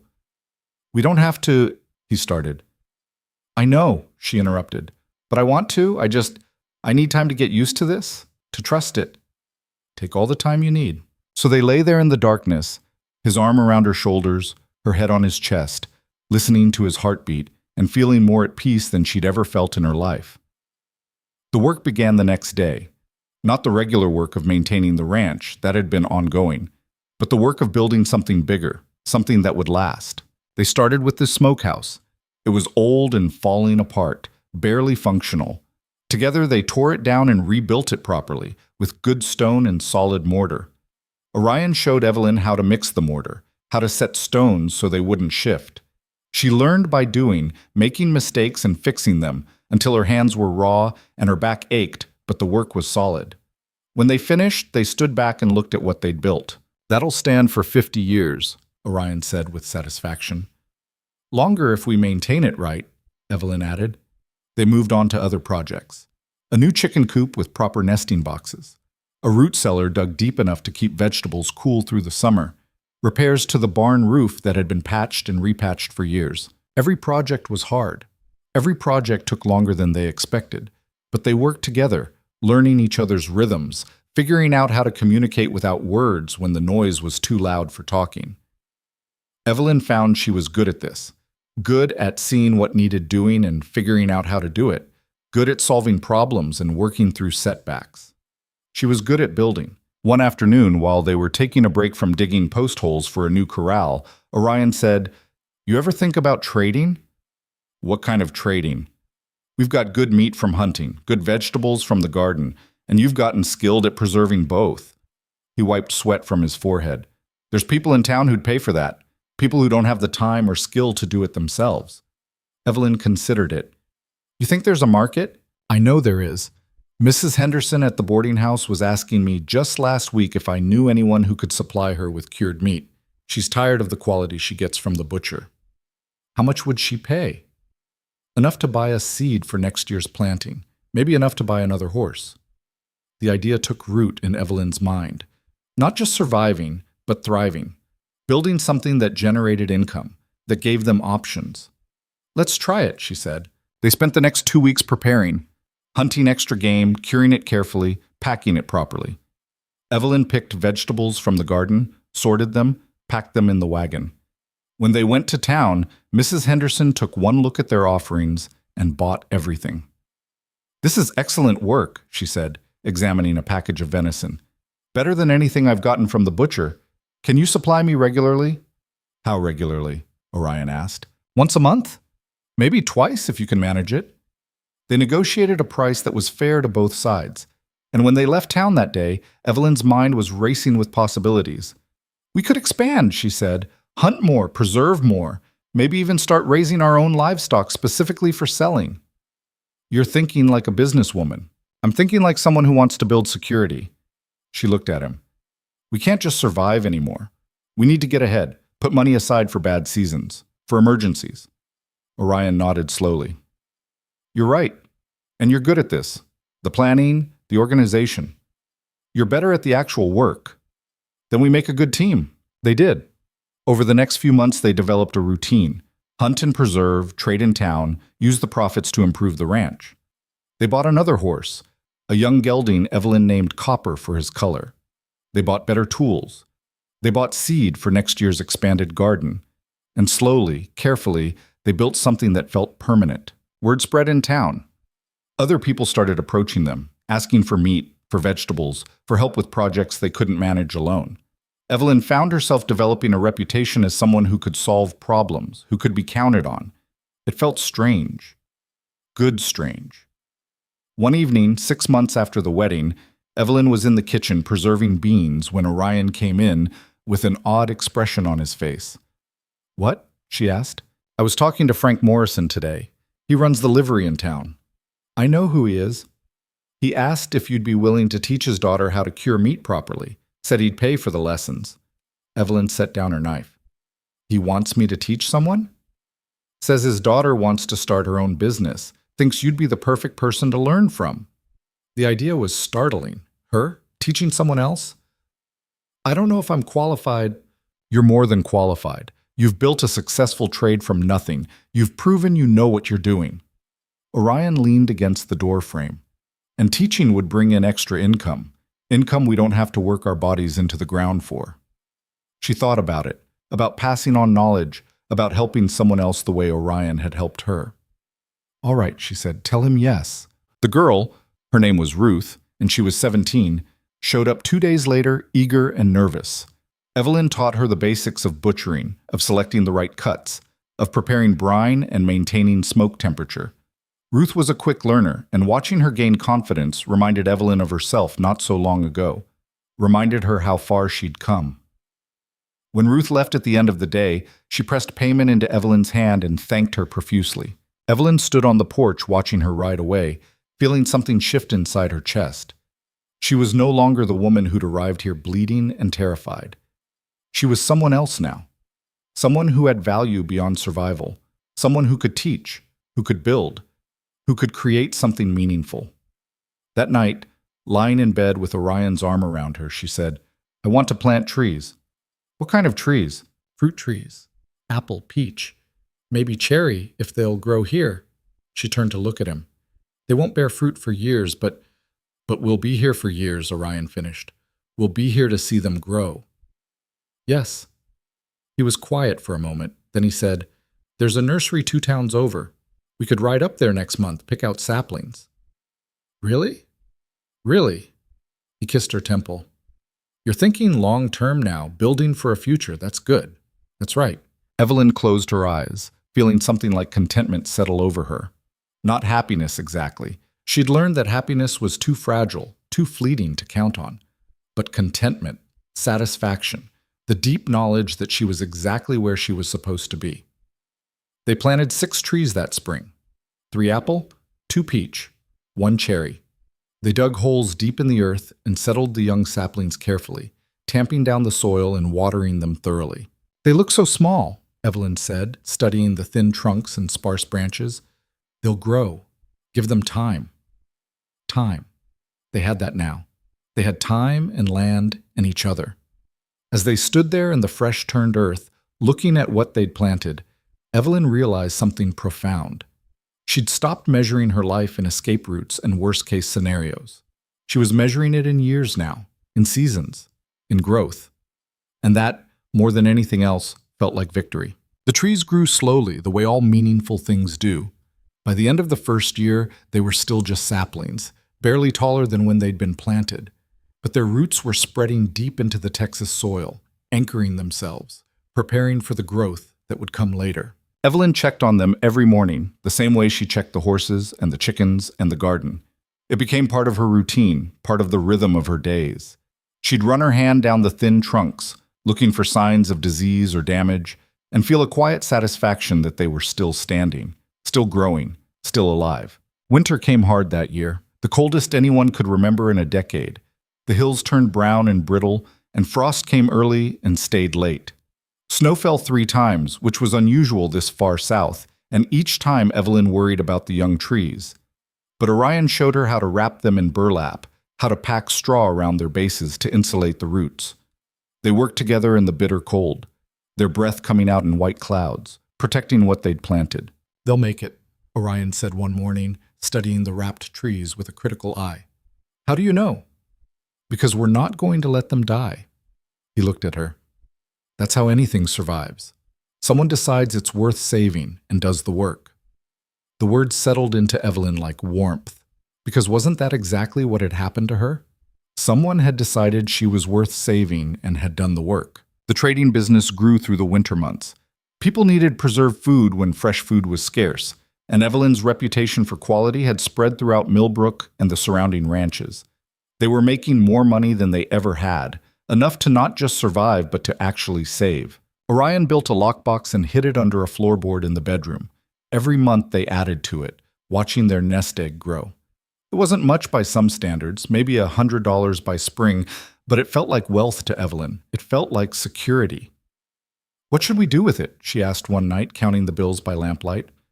"Save it, for emergencies, for bad seasons." Orion was mending a bridle, his hands steady on the leather.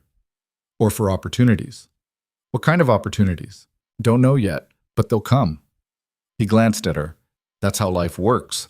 You prepare, and when the chance shows up, you're ready for it." The opportunity came in March. Frank Morrison, the livery owner whose daughter Evelyn had taught, rode out to the ranch one afternoon with a proposal. His brother owned a larger ranch about 30 miles north and was looking to sell off some of his breeding stock. Good horses, well-trained, at a price that was fair if you had the cash. "I'm not in the market," Frank said, "but I thought of you two. You've been doing well with your trading, and good horses, quality horses. They're an investment that pays for itself." Orion and Evelyn looked at each other across the kitchen table where Frank was drinking coffee. "How much?" Orion asked. Frank named a figure that was almost exactly what they had in the lockbox. It would take everything they'd saved, everything they'd worked for. One bad season, and they'd have nothing to fall back on. "Can we think about it?" Evelyn asked. "Sure, but he's got other interested buyers. You want them? You need to decide fast." After Frank left, Evelyn and Orion sat in silence for a long time. "It's a risk," Orion said finally. "It's our entire savings. But if it works out, if we can breed them and sell the foals, we could double our money in 2 years. Or we could lose everything if something goes wrong." Orion leaned back in his chair. "What do you want to do?" The question surprised her. A year ago, he would have just decided, but now he was asking, treating her as an equal partner. Evelyn thought about it seriously, about the risks and the potential rewards, about the fact that playing it safe meant staying small, staying limited. "I want to do it," she said, "but smart. We go look at the horses first. Make sure they're actually worth what he's asking. And we keep back some money. Not all of it goes into this." Orion smiled. "That's good thinking." They rode north the next week, both of them on horseback, traveling light. It took them a day and a half to reach Frank's brother's ranch, a sprawling operation that made their small holding look like a garden plot. The horses were beautiful. 4 mares, all young and healthy, with good bloodlines and solid training. Evelyn walked among them, running her hands over their legs, checking their teeth, looking for any sign of unsoundness. "You know what you're looking for?" the brother asked, amused. "Enough to spot a bad deal," Evelyn said without looking up. Orion negotiated hard, eventually getting the price down by $15. When they shook hands on it, Evelyn felt her stomach flip with a mixture of excitement and terror. They were doing this. Really doing this. They brought the horses back over 2 trips, and by the end of April they had expanded their operation significantly. The mares settled in well, and within weeks it was clear that 2 of them were already pregnant. "We'll have foals by fall," Orion said, watching the mares graze in the pasture. "If they're healthy, we can start selling them next spring. And if they're not, then we deal with it." He put his arm around her shoulders. "But I've got a good feeling about this." Evelyn leaned into him, looking out at the horses, at the ranch they'd built together, at the life they were creating. A good feeling. She'd learned to trust those. Summer came hot and dry, and the drought Orion had predicted finally arrived in full force. The grass turned brown and brittle. The creek that ran through their eastern pasture slowed to a trickle. Other ranches in the area started selling off stock, unable to afford feed. But Evelyn and Orion had prepared. They'd built up stores of preserved food, had water reserves, had planned for this. They tightened their belts and worked harder, but they didn't have to sell anything, didn't have to go into debt. One evening in late July, Evelyn was in the garden trying to save what vegetables she could when she heard a wagon coming up the road. She straightened, hand going automatically to the pistol she now wore on her hip, then relaxed when she recognized the driver. Ruth Morrison, Franca's daughter, now almost 18 and running her own small preserving business. She'd become something like a friend over the past year, stopping by occasionally to ask advice or just to talk, but today her face was troubled. "Mrs. Zeller," she called, pulling the wagon to a stop. "Is Mr. Zeller here?" "In the barn. What's wrong?" "There's news from town that Sheriff Grant, he died 3 days ago. Heart gave out." Evelyn felt something cold settle in her stomach. Grant had been the one who'd looked the other way, who'd let her past stay buried. "Who's replacing him?" Orion asked, emerging from the barn. "That's just it. They're bringing in someone from outside, man named Hastings. He's supposed to be real strict, by the book." Ruth looked worried. "Pa thought you should know. In case there's anything that needs, I don't know, taking care of." After Ruth left, Evelyn and Orion sat on the porch watching the sun go down. "You think he'll come looking?" Evelyn asked quietly. "I think a new sheriff likes to make a name for himself. Solving old cases is one way to do that."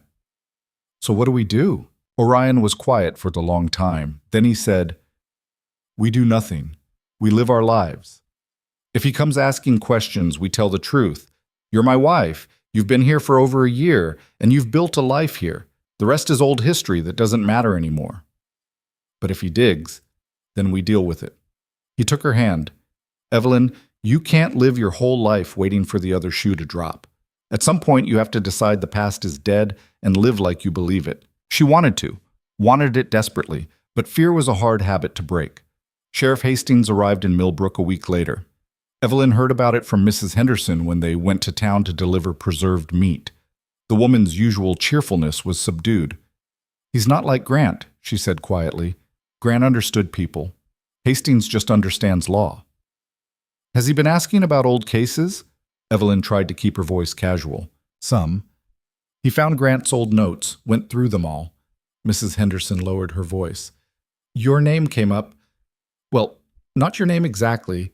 The missing woman case. He's been asking around." Evelyn's heart was pounding, but she kept her face neutral. "Has he now?" "Don't worry yourself too much. Most people don't remember the details anymore. And those who do, well, they're not inclined to talk." She smiled slightly. "You and Mr. Zeller have made friends here. That counts for something." It did. But Evelyn didn't know if it would count for enough. That night, she couldn't sleep. She lay in bed listening to Orion breathe, her mind racing through scenarios.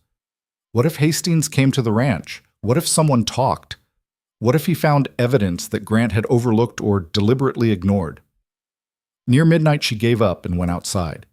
The night air was cooler than the day had been, and she stood in the yard looking up at the stars, trying to find some kind of peace. She heard the door open behind her. Orion came out barefoot, wearing just his trousers. "Can't sleep either." "No." He came to stand beside her. "You're afraid." "Yes." "Want to know what I think?" "Always." He turned to face her.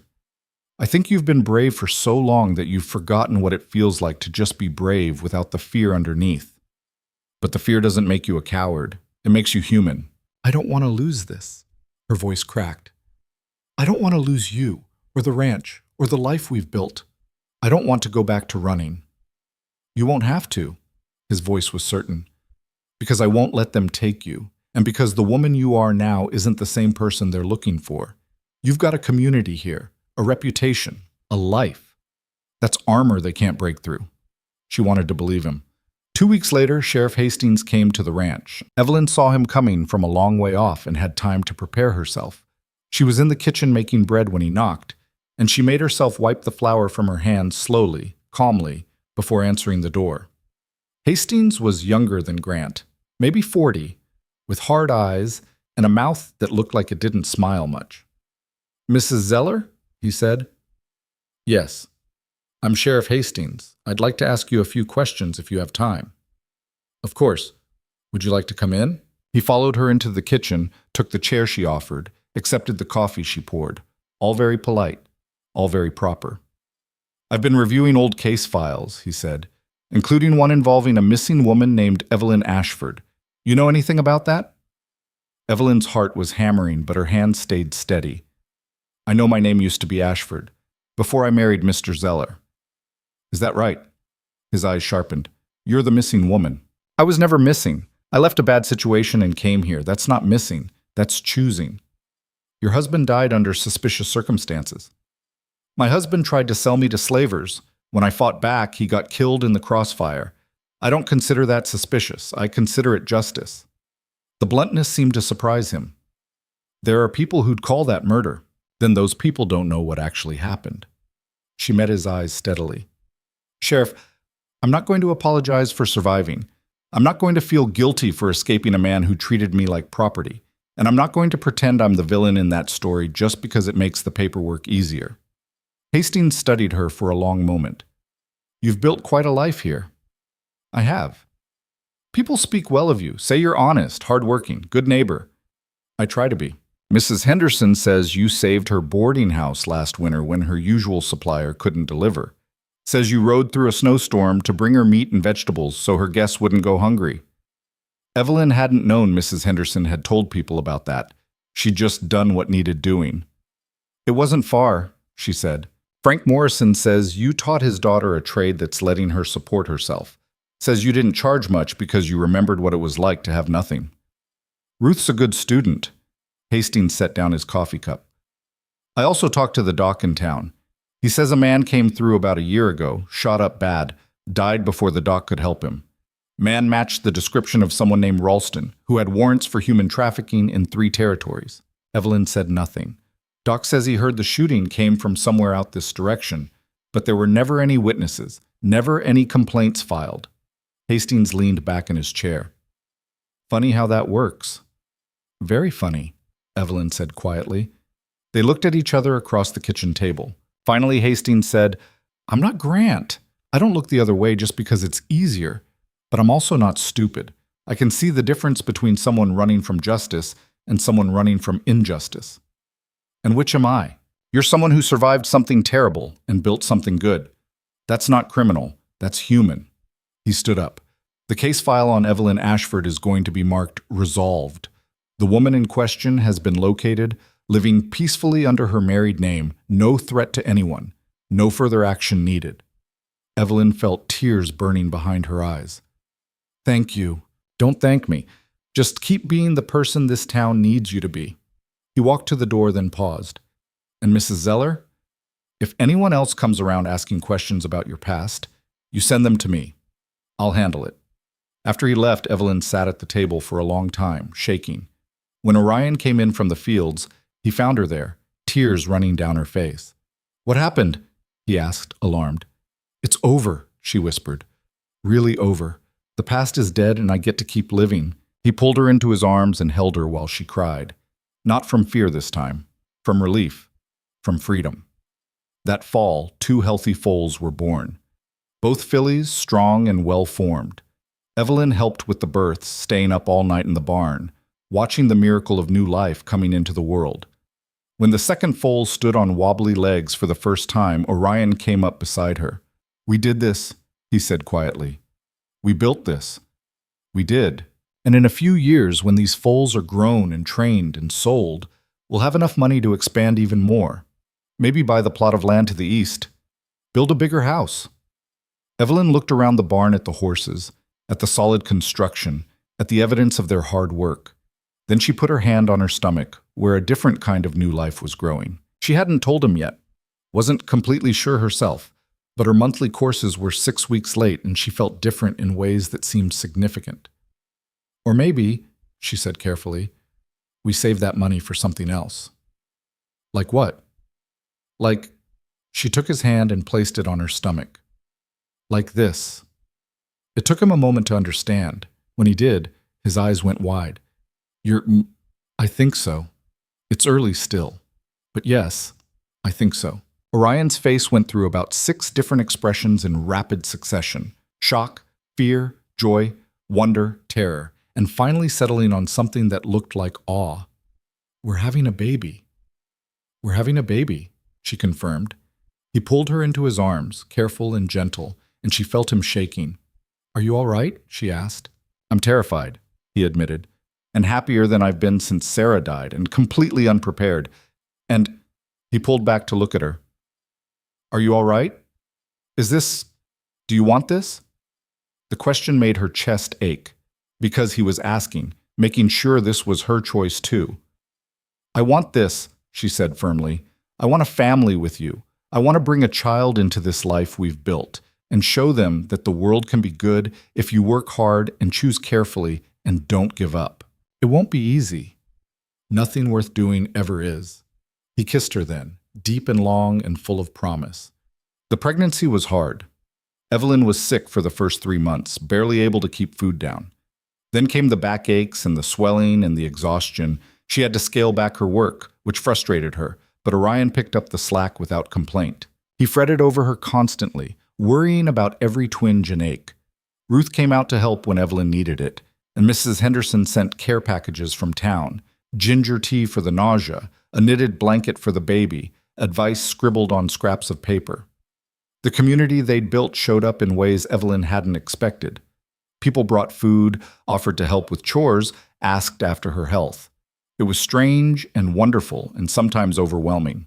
"People care about us," she said to Orion one night. "Of course they do. You've earned it." "I don't know if I have. All I did was work hard and try not to cause trouble." "That's more than most people do, and you did it without expecting anything in return. That's what matters." The baby came in early April, just as the fruit trees were starting to bloom. The labor was long and brutal. 20 hours of pain that made Evelyn think she might die, that made her scream and cry and beg for it to be over. The midwife from town stayed with her the whole time, calm and competent, while Orion paced outside like a caged animal. Finally, just before dawn, the baby arrived. A girl, small but healthy, with a strong cry and dark hair like Orion's. When the midwife cleaned her up and placed her in Evelyn's arms, everything else fell away. The pain, the fear, the exhaustion, none of it mattered. All that mattered was this tiny person, this perfect stranger who was somehow part of her. "She's beautiful," Evelyn whispered. Orion came into the room, his face pale and scared. When he saw the baby, he stopped breathing. "Can I—" he started. "Come here." He sat on the edge of the bed and looked down at his daughter with an expression of pure wonder. "She's so small. She'll grow."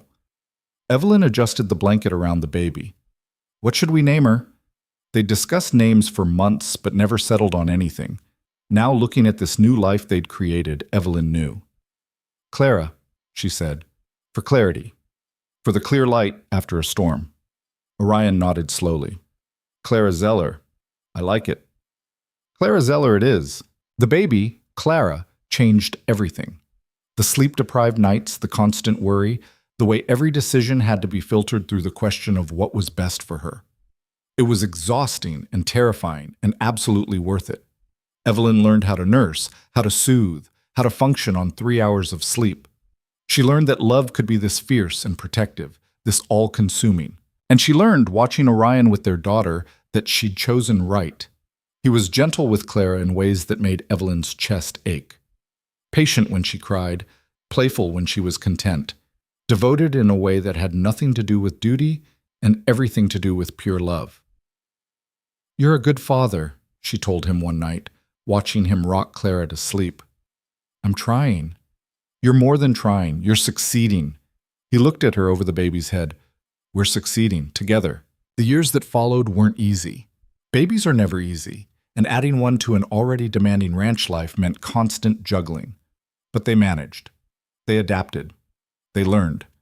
Clara grew from infant to toddler, from toddler to little girl. She learned to walk in the dusty yard, learned to talk by following Orion around asking endless questions. She was smart and stubborn and completely fearless, which terrified Evelyn on a daily basis. "She's just like you," Orion said, watching Clara try to climb onto Copper's back by herself. "She's nothing like me. I was afraid of everything at her age. And now you're not. That's the part of you she got." Maybe he was right. Maybe Clara had inherited Evelyn's hard-won courage instead of her original fear. That felt like a gift. The fruit trees finally bore their first real harvest when Clara was 3. Apples and peaches, not many but enough to feel like a victory. Evelyn made preserves and sold them in town, and the taste of fruit they'd planted themselves felt like vindication. 5 years, she said, standing under the apple tree with Clara on her hip. It took 5 years from planting to harvest. "Good things take time," Orion said, reaching up to pick an apple. He handed it to Clara, who bit into it with enthusiasm. "Sweet," she declared, juice running down her chin. Evelyn looked at her daughter, at her husband, at the trees they'd planted when the future was still uncertain, at the ranch that had gone from barely surviving to actually thriving, at the life they'd built from nothing but determination and hard work. 5 years. It had taken 5 years to get here, but they'd made it. One evening, when Clara was asleep and the day's work was done, Evelyn and Orion sat on the porch like they had so many times before. The hills stretched out in front of them, purple in the fading light. "You ever think about how different things could have been?" Orion asked. "Sometimes." "Why?" "I was just thinking, if you hadn't run that day, if you'd stayed with Thomas, or if those men had caught you, or if you'd gone to some other ranch instead of mine. But I didn't. I came here." "You came here," he agreed, "and everything changed for both of us." Evelyn thought about the woman who'd stumbled bleeding into this yard 5 years ago. That woman had been broken and terrified and convinced the world held nothing good for her. She'd been wrong. The world had held this ranch, this man, this life. It had held the possibility of change, if she was brave enough to reach for it. "I used to think I was unlucky," she said quietly. "Used to think I was cursed or broken or fundamentally unworthy of good things. And now? Now I think I was just lost. And sometimes getting lost is the only way to find where you're supposed to be." Orion took her hand. "You found your way here." "We found our way to each other." She looked at him. "And we built something that's going to outlast us. Something Clara will inherit. Something real and solid and good. That's all anyone can hope for. To leave the world a little better than they found it." They sat in comfortable silence, watching the stars come out. Inside, Clara was sleeping in the small bed Orion had built, safe and loved. Around them, the ranch hummed with life. Horses in the barn, chickens roosting, the gray mare they'd rescued years ago, now old and gentle, teaching Clara how to be fearless. This was legacy, Evelyn thought. Not money or land, though they had some of both now, but the knowledge that they'd taken broken pieces and built something whole, that they'd chosen each other and chosen this life and made it work through sheer stubborn determination, that they'd survived. And more than survived. They'd thrived. "You know what I'm grateful for?" Orion said, breaking the silence. What? That you kept running that day, that you didn't give up, that you made it here. He squeezed her hand. Because I was half dead before you arrived, even if I didn't know it, going through the motions but not really living. And now? Now I'm alive, really alive because of you. Evelyn felt tears prick her eyes. I was thinking the same thing, that you saved me, not just from danger but from myself, from the person I thought I had to be. We saved each other then. We did. They sat there until the night grew deep and cool, until the moon rose full and bright over the Texas hills. Eventually they went inside, checked on Clara one more time, and went to bed in the room they shared in the house they'd built together.